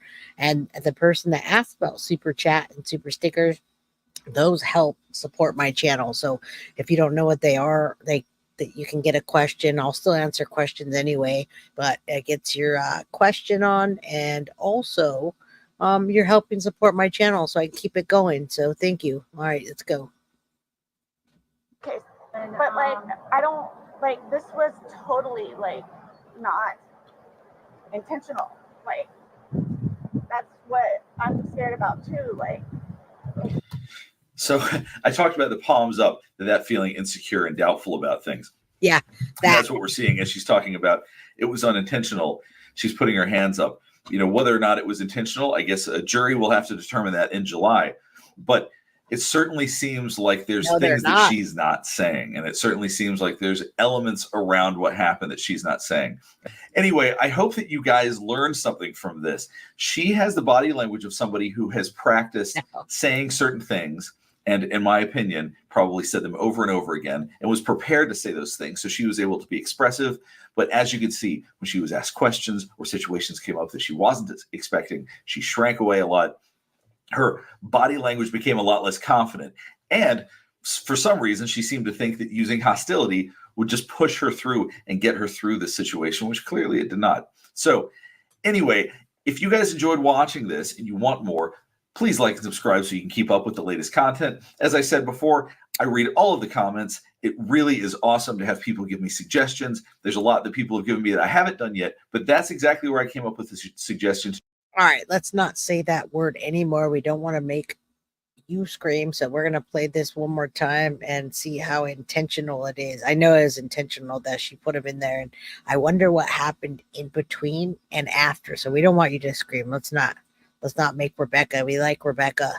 All right, just for you, Rebecca. Let's see how intentional. And Millie, if you're still here, I hope you're still here because you sent me a video, and this is the video that you sent, just a clear version.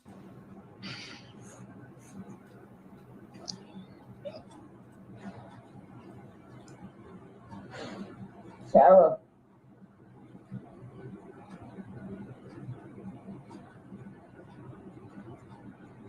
For everything you've done to me. Sarah. For everything you've done to me. Sarah. Fuck you. Sarah. Fuck you. Sarah. Stupid. She's not Sarah. That's my name. Don't wear it up. Sarah. I can't fucking breathe, babe. Seriously. Yeah, that's when you do when you choke me. Sarah. Watch. Sarah.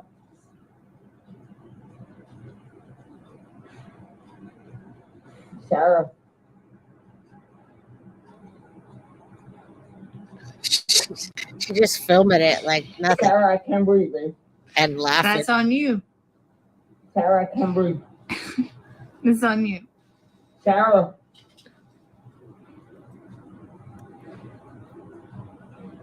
Real or ransom. I want to get video for it extra. I don't even understand what she's saying. Because I got this. Sarah. Real or ransom. Sarah. What? It's Sarah. moving. Look. I can't breathe, babe. Oh. That's what I feel like when you ching on me. Sarah. Fuck you. Fucking breathe, Sarah. Yeah.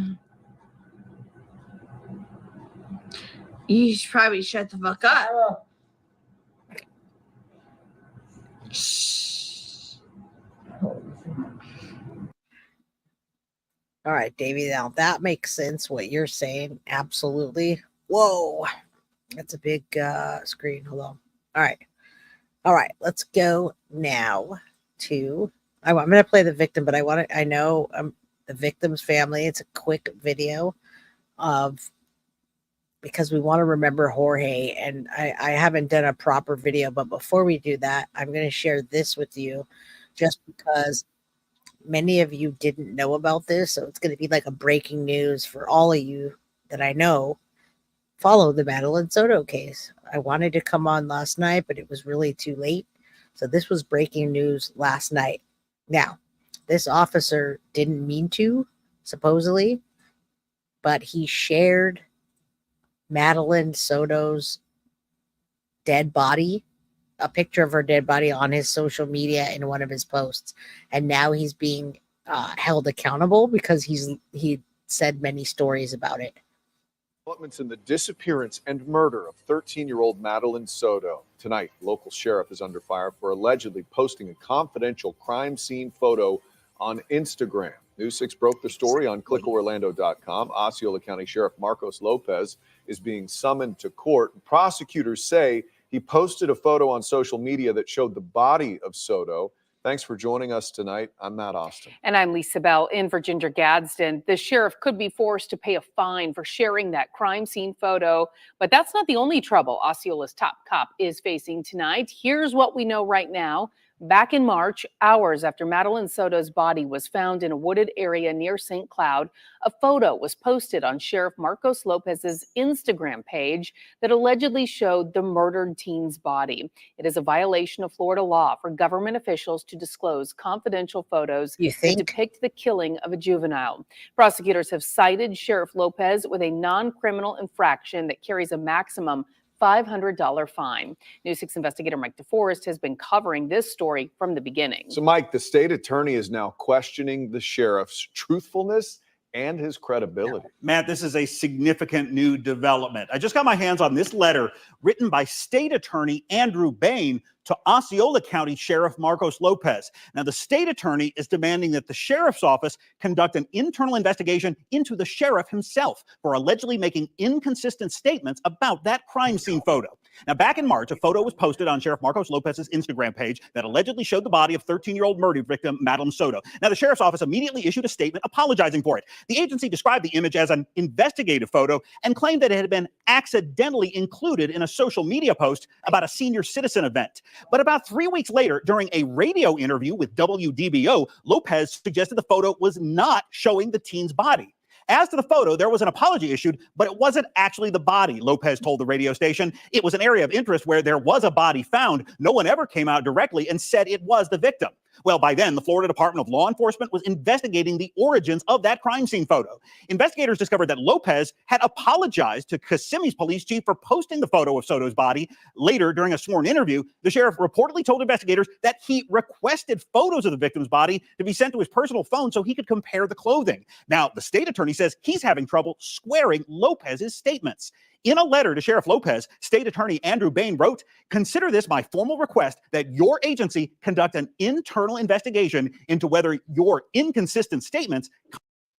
I think this guy should absolutely be fired right away. I think he should have been on leave when that happened. They should have put him on leave so they could look into it.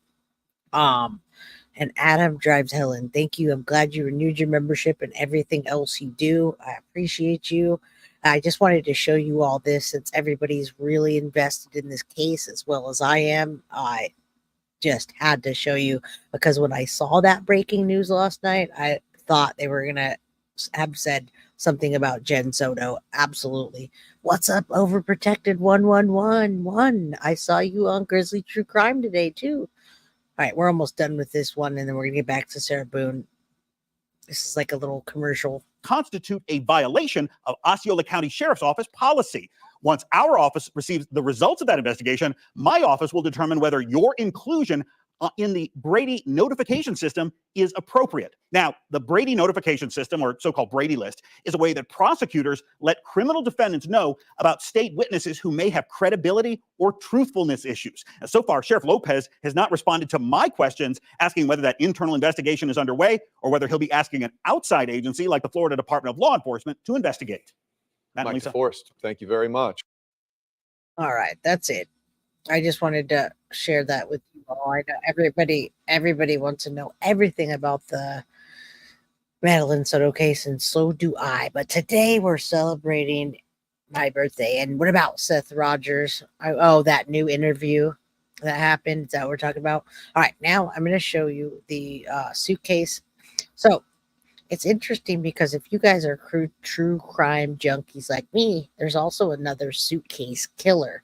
And they call Sarah Boone the suitcase murderer, but there's actually a lady that chopped up her husband, and she chopped up her husband and she threw his body out into the ocean, and it was really the suitcase killer. They found his body washed back up on shore in a suitcase like that. So very interesting that this one's the suitcase murder. I got it confused with the suitcase killer. So weird. Seth has an interview with Gabby Petito's dad tomorrow night. Okay, thank you. Thank you. I'm sure you guys will all be watching it. If someone wants to send it to me, please do. Brenda Liberty says, wait, what? Question. What question? Huh? Justice for Maddie. And yes, I am so into Angelic. Maddie is our angel. Absolutely. She guides us. And we are here to arrest Jen Soto all the way. But I just wanted to bring that to you. I saw you on Grizzly too. I saw you on Grizzly too. No, I saw you first. All right. Let's arrest Jen Soto and mash. You're going to ruin my avocados. It's a baked potato. Just kidding. All right. Yeah, there's two suitcase murders. It's a suitcase killer. I think they call her the suitcase murder, suitcase killer. Anyway, she chopped them all up and body parts and supposedly did it all herself, and he washed out to shore. All right, let's watch the video. It's a 4-minute video. We gotta respect Jorge is the victim in this case. And since we're not covering the whole thing today, we're just doing bits and pieces and talking with each other. Let's see what his family says with Ashley Benfield. 2 years ago in Winter Park, Florida, George Torres was zipped into a suitcase by...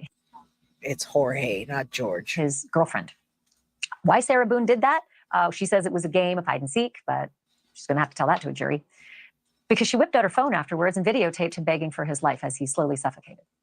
Up until now, his parents have not spoken. His family has not spoken, but tonight they are. I'm joined by the reporter who got that interview for us, News Nation national correspondent Alex Capriello. He joins me live. That trial is coming up July 4th, and you are hearing exclusively from the parents. What did they... Yes, today is today to talk about anything you all want to. I thought of that immediately when I saw this. I thought about Gannon Stauch. Rest in peace, Gannon Stauch. Burn in hell, Letitia Stauch. Letitia. She doesn't even get a proper name. I despise Letitia. And I wish they would take that last name away from her. So yeah, absolutely. If anyone doesn't know what I'm talking about, you guys can chat about it. Tell you about what they know about the case. Yeah, it really dawned on me, Ashley, that there's been so much attention on Sarah Boone, so much focus on the bizarreness of this trial that perhaps no one has ever really taken time to speak to the Torres family. And it turns out my suspicions were correct. Within the 3 years since Sarah was arrested, they haven't spoken to any national or local media outlets, had the chance to say their side of the story. So we sat down at their kitchen table and they really just opened up to me all about who George was, what he meant to their family, and also, of course, his relationship with Sarah, which, by the way, they never approved of. But interestingly, Ashley, George's mother tells me that she has a great deal of sympathy for Sarah because if she is convicted, she'll never have the opportunity to raise her son like she did with her many children. Take a listen. He was a good son. He was a perfect boy. He was a good son. And every time that he come here, every time he just stand in that wall and he said, Mom, I love you. Mom, I love you. I said, I know you love me. They come and give me a hug. And then he look at his father and he said, Pop, you're my hero. You're my hero. He was a father. He was my son. He was an uncle. He was a cousin. And he was a friend. And he was a nephew. She don't kill only my son. I feel sad for her. I don't feel sorry. I feel sad. And I don't hate her. Really, I don't. I don't have that in my heart. I never hate nobody. Gosh, so powerful to sit there with her as she explained more about her son. Interestingly, she said that she's never seen that cell phone video that shows George locked up in that briefcase. And by the way, it's not George, it's Jorge. I wish people wouldn't do that. I mean, I always try to correct myself. It's Jorge. And you hear that, Carly? We want a guilty of crime jacket. The crew member or the crime crew. We can absolutely do that. No problem. You guys just have to tell me what you want on it. If you want the guilty of crime logo or what. If you guys email me with what you want, I can absolutely have that made. I'm the one that designs the stuff. So you just tell me what you want. And then Carly's the one that does our store. And we can absolutely put a true crime or a crime crew jacket. You guys are all crime crew official members, so we can do anything you want. I have hoodies right now that say day one crime crew. So I don't know how long those will be around, but the day one crime crew, you guys have all been here. I do have one with the crime crew. I have a hoodie with the crime crew. It's the day ones. And yeah, rest in peace, Jorge. He called himself George, huh? Interesting. All right, well, then we'll call him George. Crime crew with patches like a potato. We get potato patches when we get potato patches when she gets arrested. And Marilyn says, really want my internet bill paid for this month. You asked Jay. Yeah, we can do a jacket. Carly will be on that. I have to wear long sleeve t-shirts because I got one chubby arm and one not as chubby. I have long sleeves in there too. I think both of my arms are the same, but I can wear long sleeves with you. All right, suitcase, whatever, red flag alert. Anyone gives you a suitcase for any reason, just no. All right, let's finish this. I'm sorry, that suitcase. She says she has no intention of seeing it, but she will be there at the trial seeking justice.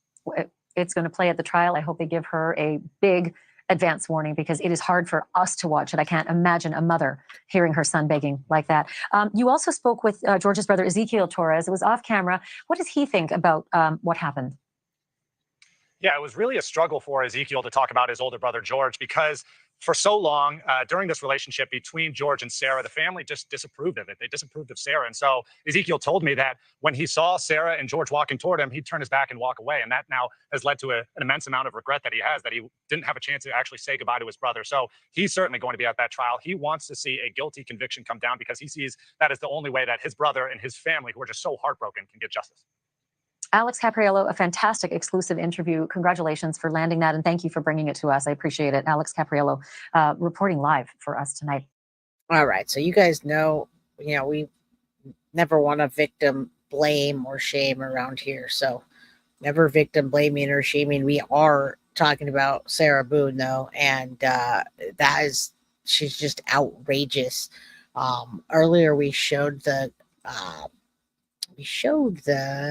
letter, but this is not the one I want to watch. So hold on, I'll put that up for a second while I'll put the "We Want You" while I find that video that I wanted to play you, but I had to restart my internet. And then StreamYard wasn't working. It said, no, I don't want to work. Okay, so where's this? It's not the forced to represent herself. Here's this. You guys could laugh at that for a second while I find that video that I wanted. I downloaded the wrong one. Is this it? No, this is not it. Okay, hold on. It's the ninth, her being on her ninth attorney. I like how he breaks it down. Why are you not working? Hold on. What happened to my internet? Lawyer, you know. Does anyone else watch The Lawyer You Know? Probably. You guys all probably watch him. He does great. He does a great job with the Boone case, and he's been covering it the entire time. But the way he breaks it down, it's funny because he normally is not biased. Like he won't say anything against the person, but this time he does. Okay, so 2 days ago, writes a letter. Is this it? Yep, there it is. All right, here you go. Now we're going to get to see the letter, which will land us on what the heck is going on in this case now. And I think it's really funny. I watch him. Okay, cool. This was just a couple days ago. Yeah, never any victim shaming. The biggest victim shaming that I see is in the Chris Watts case, which, by the way, hottest lawyer on the tubes. Yeah, I agree. That's my man crush. Absolutely. I bet you haven't seen them yet, though. And yeah, we should do a guilty of crime tank with the Pride. I agree. I can design anything. It's just Carly has to put it up. All right, so this is what we're talking about. He was talking about it. He's one of my favorite guys on YouTube. I have had many conversations with him before I even started YouTubing. So I think it's kind of cool. I have a lot of interaction with him. He emails me back. Now that I'm a content creator, I haven't talked to him much because I've been busy, but I have talked to Pete. I actually call him Pete. I don't call him Peter because it just sounds funny. I'm just like, hey, Pete, what's up? He's a cool guy, and all the ladies seem to like him, and he covers the Boone case really well. So, let's see what some of you guys say. We have tank tops too, folks. I don't know if you've checked out the store. We need patches like certain clubs, and we can have patches. That would be cool. I think patches are cool. I like them. Actually, I'm supposed to order myself a Guilty of Crime tank top and the bucket hat because of the sun.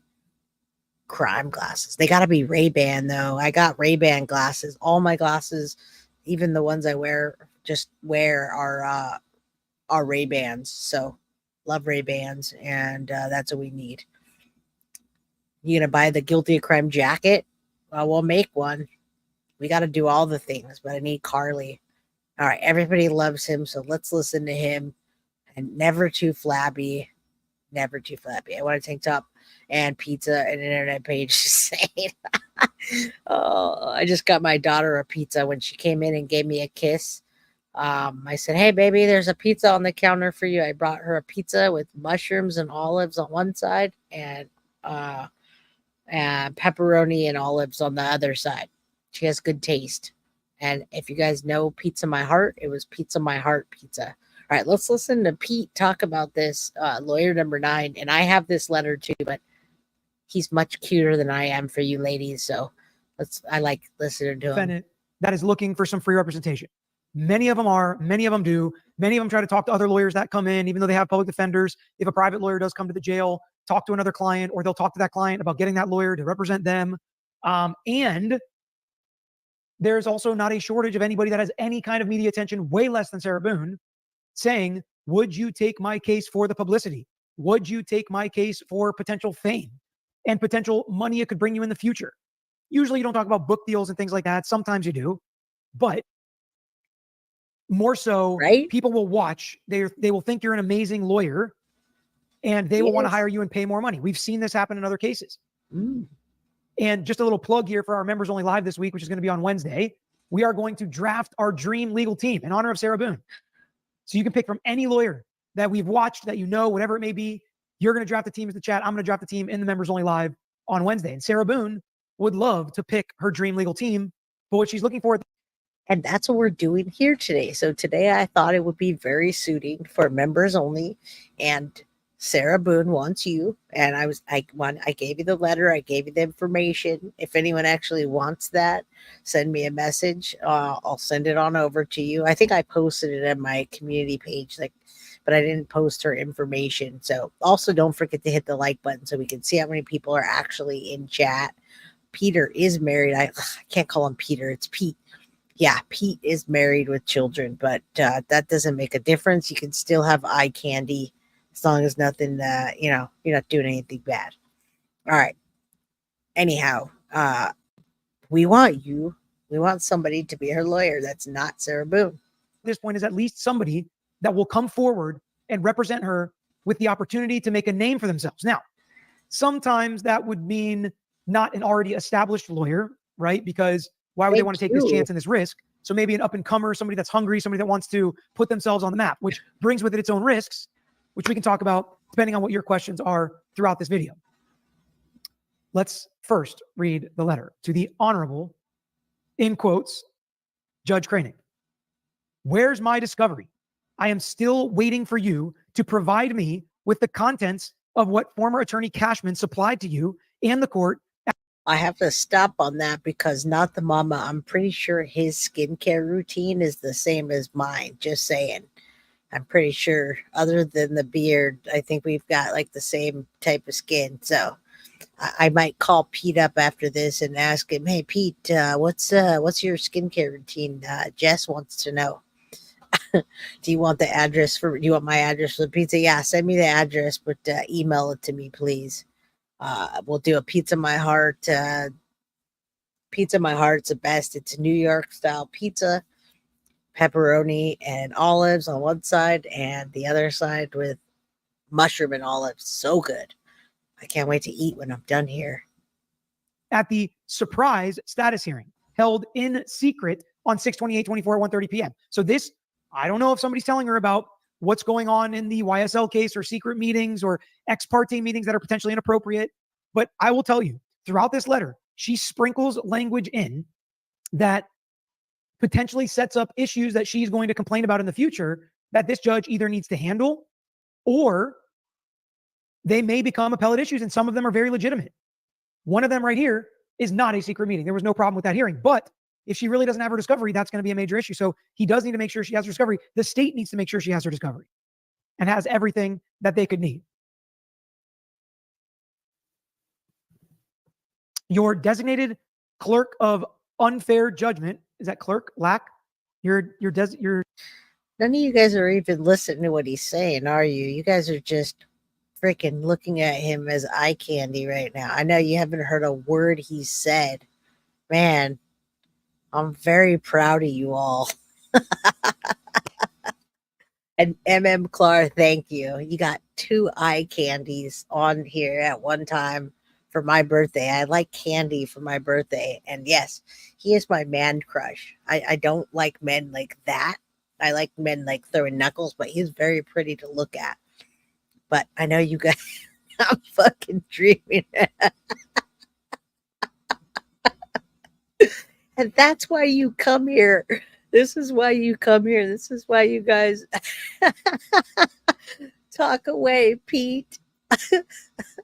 Nobody's listening. Nobody even cares what anybody's saying right now. You guys just do it. Might as well just put it at like 2.5 times the speed. designated clock of unfair judgment ticks empty and incessantly while waiting for you to deliver. As usual, it's in your favor. In your nonchalant, relaxed, unconcerned attitude of me to receive, you are robbing me of precious, life-saving time to fully and properly defend myself on top of my already and still being violated constitutional rights and being forced to represent myself based on false information. So this middle paragraph, we know that she's going to be pissed. And this shows how kind of manipulative she is, right? And how different people manipulate different ways. She's super nice when she's trying to get you to do what she wants you to do. When that doesn't work, she turns angry and kind of mean. And it seems like that's what's happened with some of these lawyers. And she seems like she can be a nice person. I also understand being frustrated with the process. But how does she think this is going to work with the judge? It's not going to manipulate the judge to do what she wants him to do. I can almost guarantee that. So what's it going to do? Threatening a judge, saying he's nonchalant, saying he's robbing you and violating your constitutional rights is not a good way to get the judge's help. And if she was asking attorneys to speak like this or write motions like this in the past to the judge and they said no, and therefore she complained they're not doing what she wants them to do, we can start to see where there could be some trouble in paradise with some previous attorney-client relationships. Exactly. I do not even know what is contained in said discovery after being withheld from seeing all to date. We know that's not true. We know that all has not been withheld from her, but some probably has. That's not unusual. And for the first time in said surprise status hearing, along with my supposed digital evidence being produced by Cashman, finally, after never being shown any of it. So this is the letter that I showed you. Thank you, Kylie. Happy birthday to me. And it says you're an amazing person. I don't know you, but I'm sure you're amazing too. All of you all are. I'm glad you guys are all just laughing. Adam's in a dream. Everybody's just looking at Pete. Nobody's listening to anything. Marie says, not me, Jay. I'm listening. I'm diabetic. No candy. Okay. Thank you. Thank you for listening. They're a hot mess. Me too. I like that he's smart, very sexy. Right now, we're listening. This is.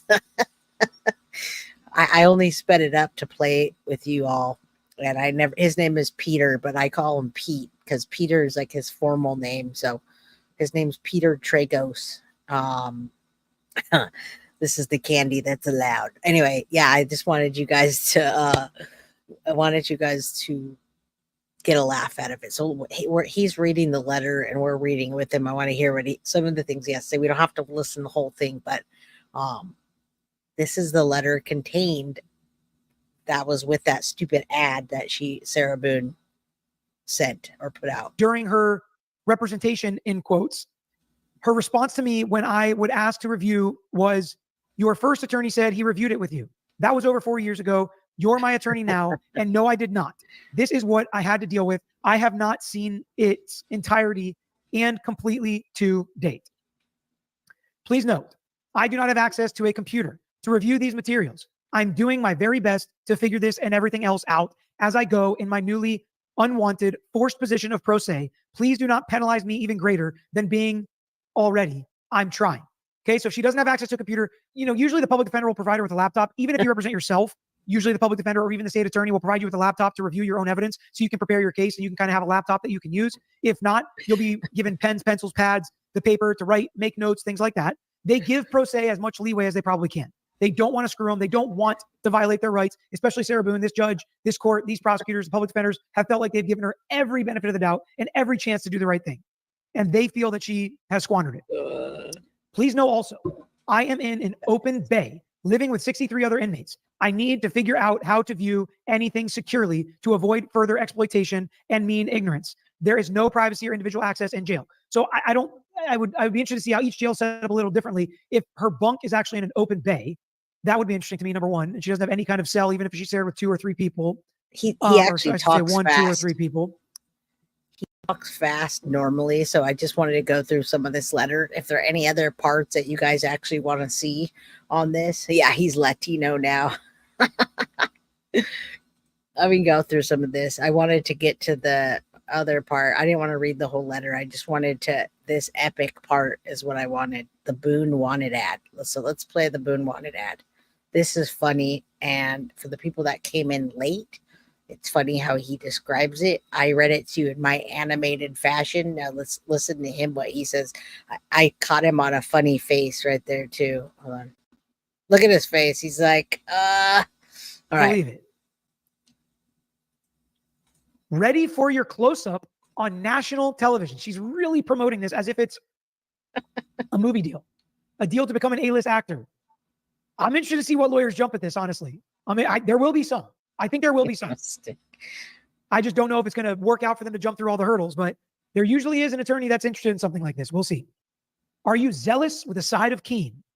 Show the world who you are with your original creativity, extraordinary expertise, confident ingenuity. I did. Motion for continuance was denied in ballerina trial. Recovery addict is streaming. Okay, so he's streaming the whole trial. That's cool. It's good to know. Good to know. This almost reads like a bit of a circus ad to me. We watch Greatest Showman. My kids love it, and this is what it kind of reminds me of. I'll put this part at regular speed because he talks really fast, and it's just the qualifications that I want you guys to hear him reading. I'm ready for my close-up, Mr. DeVille. And everyone's probably hungry in many ways. This is what they call clean porn within a suitcase, right? Oh man, this is a circus. In my RV, I have Peter. I'll say Peter. You mean Pete? I can't call him Peter, but yeah, let's get Pete in the squad. He's awesome. He's an awesome dude too, and he is a really good. I mean, he just breaks things down. That's why he has 300,000 subscribers. I watched him go up over COVID from a little bit past COVID on, and this just keeps on skyrocketing. Well deserved. Qualifications must include, okay, so this is interesting. It must include being trustworthy, honest, passion-driven, open-minded, exceptional problem-solving skills. There are some problems to solve, like in every trial. I think that's these first 2 are very important for lawyers. Client inclusion at all times. I'm kind of surprised that wasn't first. Team orientation, collaboration. I kind of thought that would be the first line, if I'm being honest. Michelle, welcome to the membership crew. Extreme efficiency in listening, communicating, understanding. Dedication to success. Possessing a winning mindset. What does that mean? Capability of excellence in representation. Committed. Maintaining faith in the client. Before the case, the client. And the case with the ability to think differently. Overcome all circumstances. So open-minded. A winning mindset. Think differently. Problem solving. What are we getting? What indications are we getting here? We're getting indications that she knows there are problems in her case. and that I think You know what I do? all of her lawyers are consistently saying something similar to her. They're consistently saying, here's a problem. We can't get over this. This is too much. And because they're consistently saying that to her, she wants somebody that's going to think outside the box.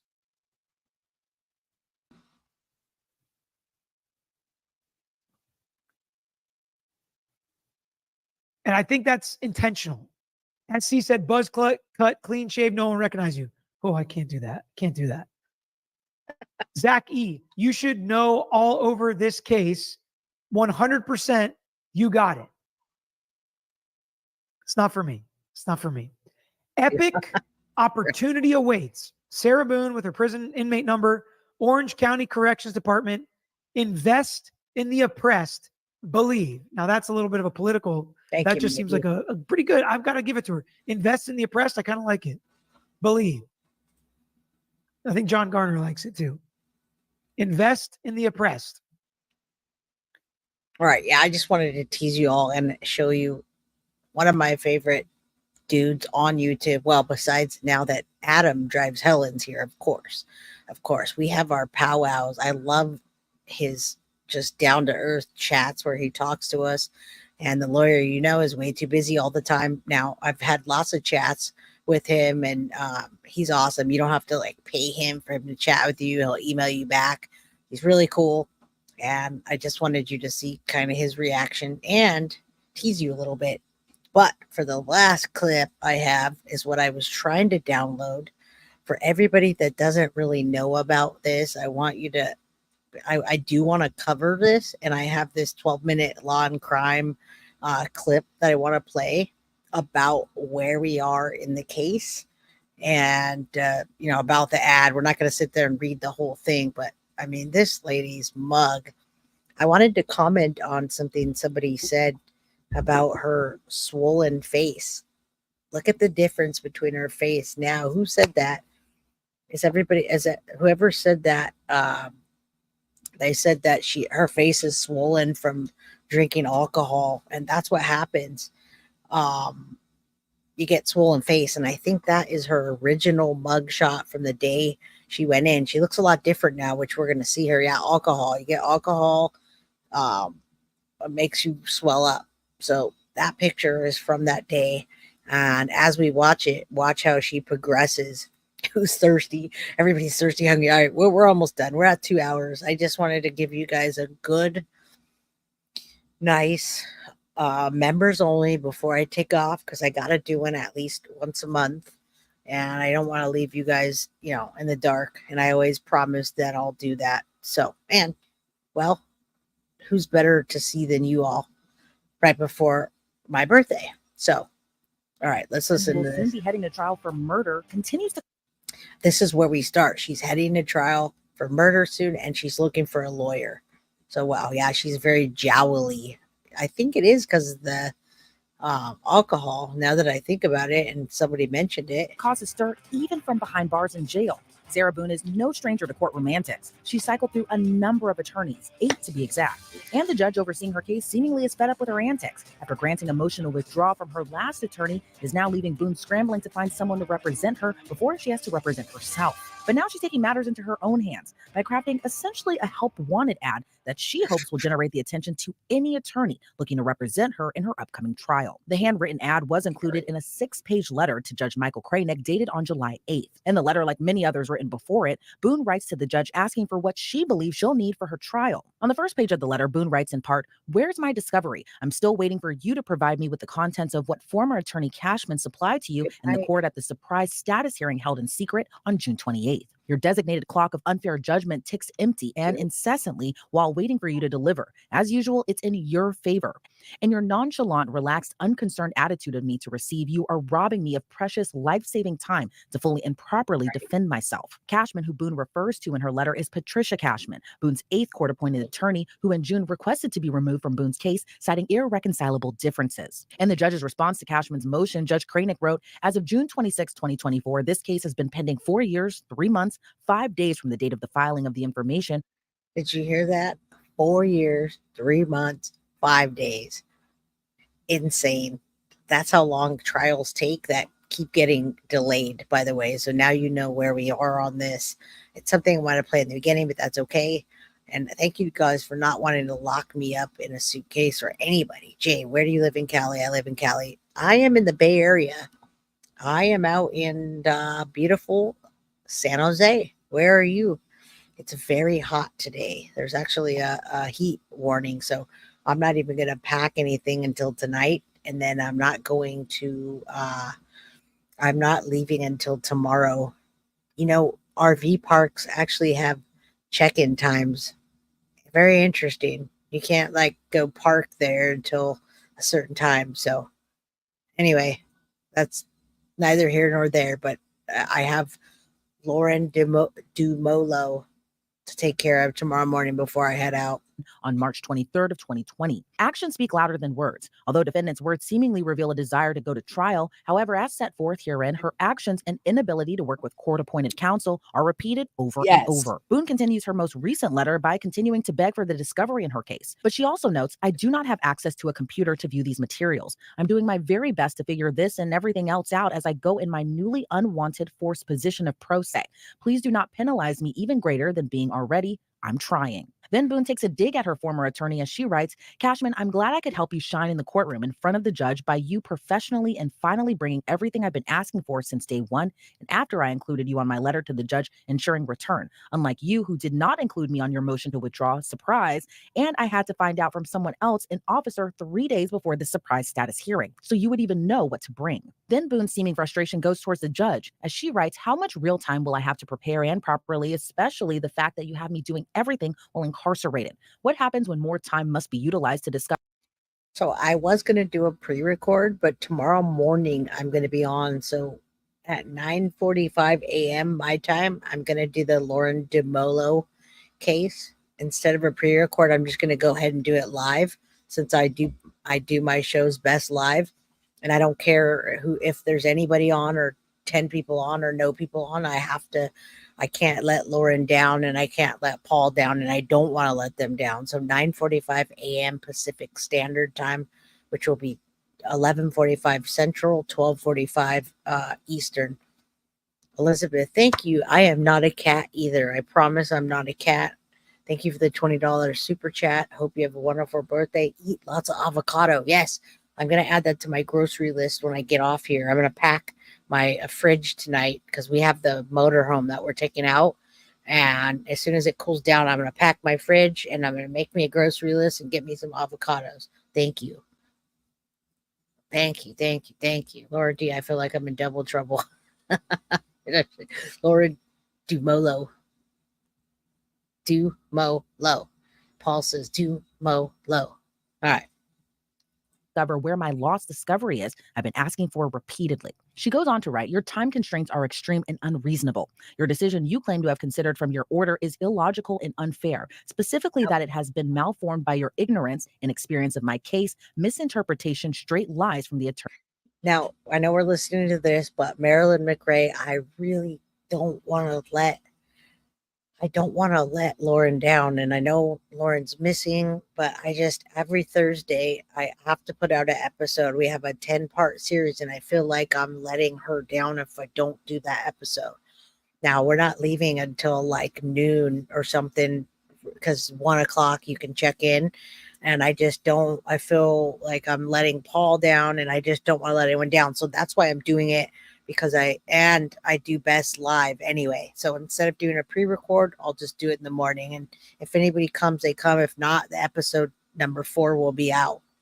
Anyway, that's my thing. Attorneys appointed. They are brazen to stand at your pulpit in your courtroom and commit perjury to your face in the world. But yet, it's me. By page 4, Boone rants about how she believes the court is sabotaging her and setting her up for failure. As she claims the judges. And by the way, Adam, come on. Come on. Saturday, we're having a pool party. Come on. Let's go. Order removing her 8th court-appointed attorney was unfair, and as a part of the reason she's writing another letter. Toward the tail end of the letter, Boone mentions it might not be the last letter we see from her.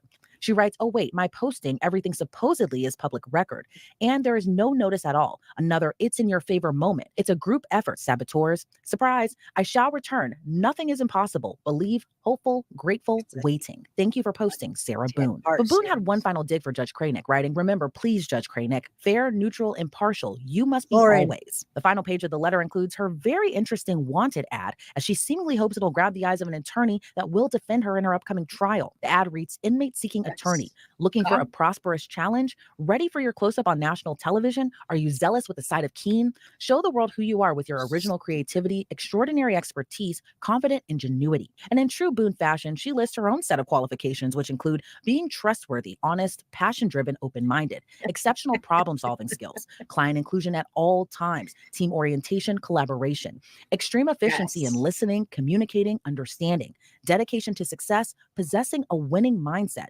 maintaining faith in the client and case with ability to think differently, overcome all circumstances. Boone I think I read this much better. Just saying. Sorry, Log Crime. And happy birthday, Microwave Cheese, as well. If it's your birthday, I didn't see that. But zealous with a side of keen. Yeah, absolutely ridiculous. I think she just needs somebody to lie for her.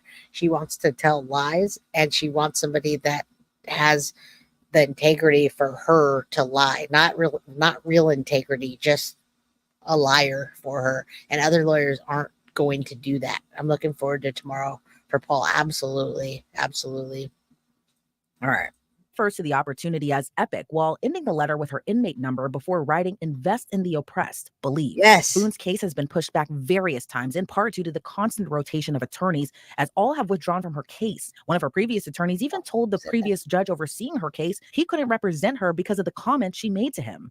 Judge, the letters that have been coming to your honor, the derogatory berating of my services in this case, I can't effectively represent her. He's talking about Sarah She doesn't Boone. trust me. She calls me a dud, I think, a buffoon, on and on and on and on. And no one should have to. When's the last time someone's called you a buffoon? Just saying. I don't know when anyone's ever called me a buffoon, but that's a good one, Sarah Boone. A fucking buffoon. What? Endure that type of derogatory comments and expect to effectively represent someone, especially in a murder case. And the previous judge who oversaw her case had some harsh yet poignant words toward Boone that the attorneys might not be the problem. But one thing I want to caution you about, if this becomes a problem on another court-appointed attorney, I'm going to look more closely at what the alleged disputes are. You have a right to a court-appointed lawyer. There are certain decisions a defendant gets to make in the defense of their case that are absolutely theirs, such as whether they go to trial or not, such as whether they testify or not. But there are many decisions in a case that a lawyer gets to make. And while you certainly have a right to consult with your lawyer. All right, y'all. Everybody, I'm in California. I'm on Pacific Standard Time. So right now it's 6:24 p.m. I'm always Pacific Standard Time. So right, 6:24 p.m. for Pacific. Central Time would be 8:24 p.m. And for all you East Coasters, it's 9:24 p.m. So tomorrow at 9:45 a.m., it's going to be 12:45 p.m. over there. All right. Are we talking about Jodi Arias bringing Kurt Nurmi into early retirement? Lawyer and discuss with your lawyer. They don't automatically just do whatever you say. They use their professional judgment and experience and look at the evidence, look at the law, and do the best they can. Boone has been behind bars since February of 2020 in connection to the death of her boyfriend, Jorge Torres. Torres was found dead inside a suitcase at the couple's apartment. His final moments were even captured on a video taken by Boone herself, as Torres can be heard asking to be free from the suitcase while Boone can be heard laughing. For everything you've done to me. Sarah. For everything you've done to me. Sarah. Fuck you. Sarah. Fuck you. Sarah. Stupid. Sarah. That's my name. Don't wear it out. Sarah. I can't breathe, babe. Seriously. Yeah, that's when you do when you choke me. Sarah. Then another video shows the suitcase in a different position, which investigators say suggests it has been moved. In this video, Torres can be heard pleading to be let out of the suitcase. Number 9. Sarah. Boone told police she and Torres were drinking wine and playing a game of hide and seek. During the game, she claims they both jokingly thought it would be funny if Torres got in the suitcase. In body cam footage, she claims to have went upstairs and passed out in her bed, then woke up hours later and found Torres unresponsive and not breathing, still inside the suitcase. I fell asleep, forgetting that he was in you the guys were suitcase. playing the hide and go Yes. And at some point you put him in the suitcase? No, he got in the suitcase. So he thought it'd be funny to be put in the suitcase. So I was like, okay, well, I'm going to joke with you and I'll lift you up and make him, squirm a little bit, whatever it is. But then I fell asleep. I fell asleep. Where was the suitcase?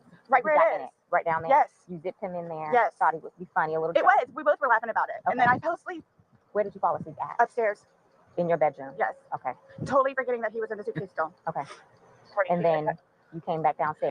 I think she could have got away with it a bit more and might have been out by now, folks. And murder is still murder. Thank you, Miss Odin. Live it up, Jay. But she made a video of it with him begging to get out. Not begging. I wouldn't even use the word begging. He was just like, Sarah, are you kidding me? Sarah, I can't breathe. Let me out. He really wasn't like panicked when she filmed him, but she took that video. This morning or this afternoon, yes, when I got up. What time? 12:30-ish. I was awake, but I totally forgot that he was in the suitcase. But during her police interrogation, Boone denied zipping up the suitcase entirely, while investigators say the evidence says otherwise. And you also in the video, you can't see any holes. There's nowhere in that where the zipper separates and you can see a hole. If there's a hole, he's pushing on it, begging you to get out. We should probably see that hole. He essentially would have been able to get out. Alcohol. Based off what you're telling us, he should have been able to get out. But the video shows him attempting to get out, begging to get out, and he can't. So that's just what we're trying to figure out. I don't know if maybe you had too much to drink, you zipped it up all the way, and then, I did not zip it up all the way. Okay, well. I did not zip it up all the way. This is horrific, okay? Horrific. It is terrible. Horrific. I don't think I'll ever be right because of this. Ever be right. I didn't mean to leave him there. That's what I'm trying to tell you. You got up and walked away. How is that not intentionally leaving him there? Because I'm looking at the hole, knowing that it's there. He'll get out no problem. Because you don't. Then he doesn't. But you don't go check on him. You say you're up for 30 minutes and he doesn't come up. You don't go down and check on him? I'm in the bed. You even moved. And up. You admit to moving the suitcase like over. So you roll it out. Like it's not like I didn't want it to be like that. Don't. You didn't want him to be upside down. How do you even get upside down? Right. Yeah, I don't You guys are killing me understand right now. either. I promise you. Jeez, Sarah. On my son's life. There it is. It There's was that. not intentional. I I promise, promise you. you. Lisa. Look, I On promise Lucas's you. life, it was not intentional.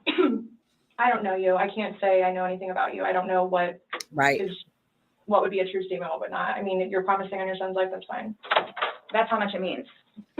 Sorry. That's how much it, look, that's how much it means. Okay. I hope you take that to heart. Now, 4 years later and 3 months away from her trial, at this time it's unclear if Boone will manage to get another attorney to represent her in her trial, because the other alternative, which Boone has made clear she doesn't want, is to represent herself. At this time, the judge hasn't responded to Sarah Boone's letter. According to online records, Boone's trial is slated for October 7th of this year. She's also slated to be in a hearing ahead of her trial, and that hearing is scheduled for September. All right. I'm going to show the last part of it. I will show her ex-husband for a few minutes, but I'm not going to be able to play it for the whole thing. I did find a part of it. It's a pretty long interview, and I'll just see if I got the right part of it. Yeah, I haven't covered this case at all, but I have been watching it. So let's see what he says. Of recordings of detectives on the Sarah Boone case interviewing her ex-husband. The first interview takes place on scene. The second is a later follow-up phone call. I did alter the pitch on the audio in the first interview to make it easier to hear. And the child's name has been redacted. Let's go. I don't think this is the right. February 24th, 2020. The time now is approximately 15:25 hours. This is in reference to Orange County case number 20-017904. I am currently located in my unmarked agency vehicle in front of 4748 Frank.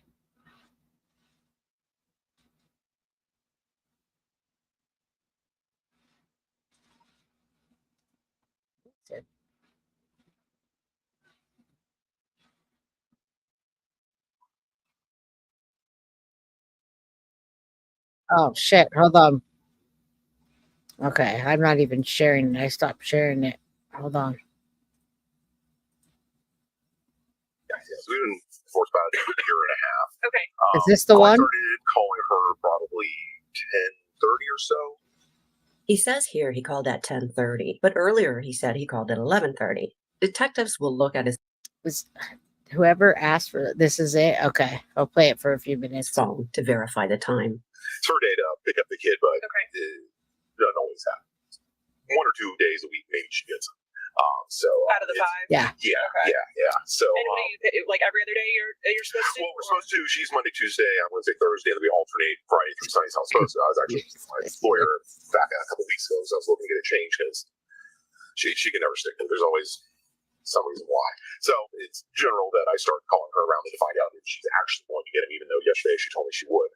We again hear Ms. Boone is unreliable. So much so that even though she confirmed the previous day that she would pick up her son, the ex knows he still has to call on the day to make sure she's going to follow through. We're talking about picking up a child, not the dry cleaning. We hear that she doesn't keep her. So that's her ex-husband, and this is right after it happened. Remember, they have a son together, and so the husband came to the crime scene, which is a crime scene, to pick up the son, I assume, because, well, Sarah Boone had to go in because she killed her husband. Sarah Boone wants to tell everybody that she's very intelligent and responsible, and so I guess this is just debunking it, and I'm kind of showing you, yeah, what a surprise. Is that Gypsy Rose's husband, Brian? No, it's Sarah Boone's ex-husband. Her word doesn't do what she has agreed to do, and that this is a pattern.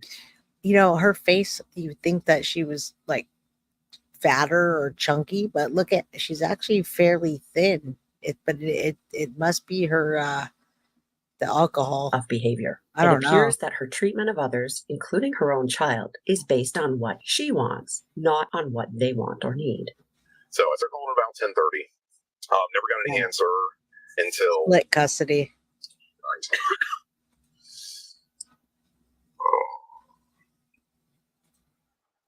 So I finally got a hold of her at 12:49. And did she call you or you call her? No, I called her. I called her at 11:25. I did that twice. I always call twice because generally she's asleep or whatever. Then I called her 2 more times at 12:21, and then I called her again at 12:49, and that's when she answered. Okay. Freaking out, saying that George was dead, and could I please come over? A total of 5 phone calls. At 12:49, she finally answers, and at that time, she already knows the victim is deceased. We still don't know at what time she unzipped the suitcase, but now we know it was at or earlier than 12:49. Note what we don't hear. We don't hear that she said anything to Brian about trying CPR.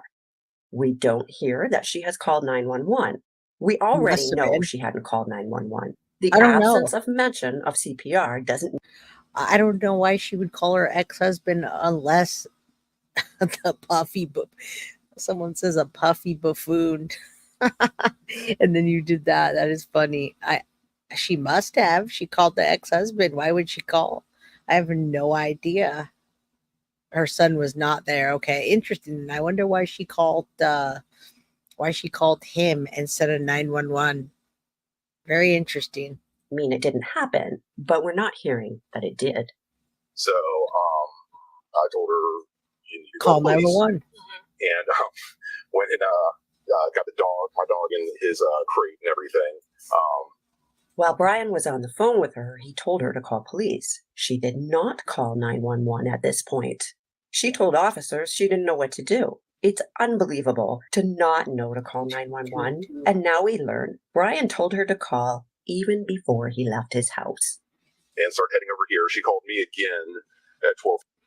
All right, y'all. We hit 222. So I'm going to say it's an angel number. We're going to say a prayer for the victim here, Jorge or George, what you want to call it, and all of our victims that we cover. Madeline Soto stands out so much, and everybody, Sebastian Rogers, little Elijah, which we'll have updates on soon because the mom will be in court in the next couple of days, the 26th, and she may change her plea. So I'm going to stop playing this because I do want to cover this case, and I do want to cover it properly. And I can't cover it with members only so that people that everyone can't see it. I can cover it with members only, but I can't cover a piece of it like this. I have to start from, well, kind of the beginning of it. So what's up, Brian and Jill? I bet you this is Jill. No, she couldn't have done CPR, and you're very late, very, very late. Yeah, our angel, Maddie, definitely. I guess I need a wife to ask if she want to go in the suitcase. She couldn't have done CPR. He was already, rigor mortis had already set in. And thank you, Melly. Yeah, there's so much. And I love you too, Melly. You're the best. Adam, you guys are, all of you, but we're the ones that are always talking in our little group. Yeah, 222, rest in peace, George or Jorge, however you want to call it. And all of our victims that we cover, rest in peace to the victims that we cover. That's why we do this, is to get justice, to see it through.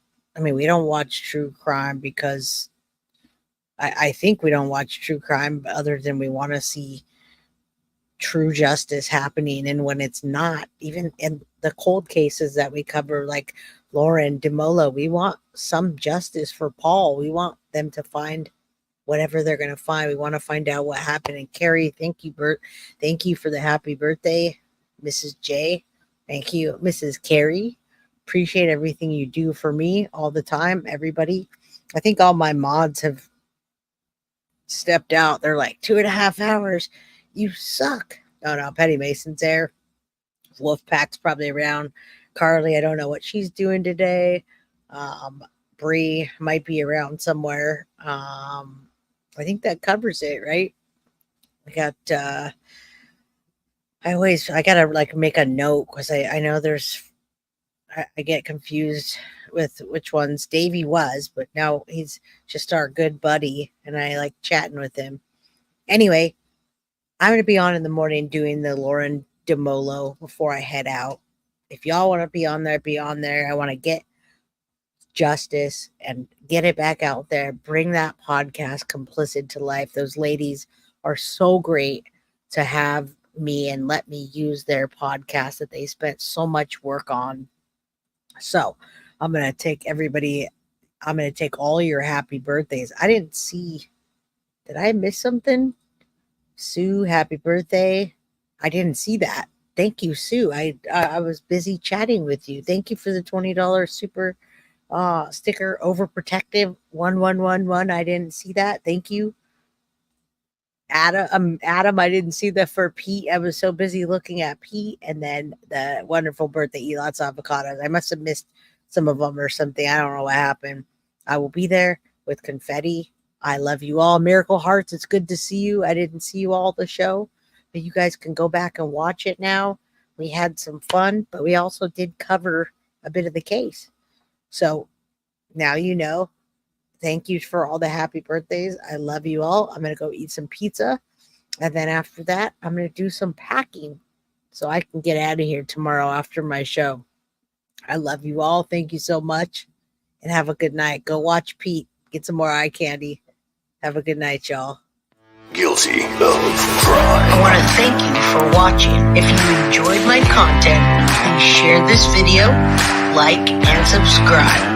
You can also follow me over at Facebook, Instagram, TikTok, X, or Gmail. If you'd like to donate to my channel, you can use Cash App or Venmo or PayPal. Thank you very much in advance. Guilty of crime. Are you guilty?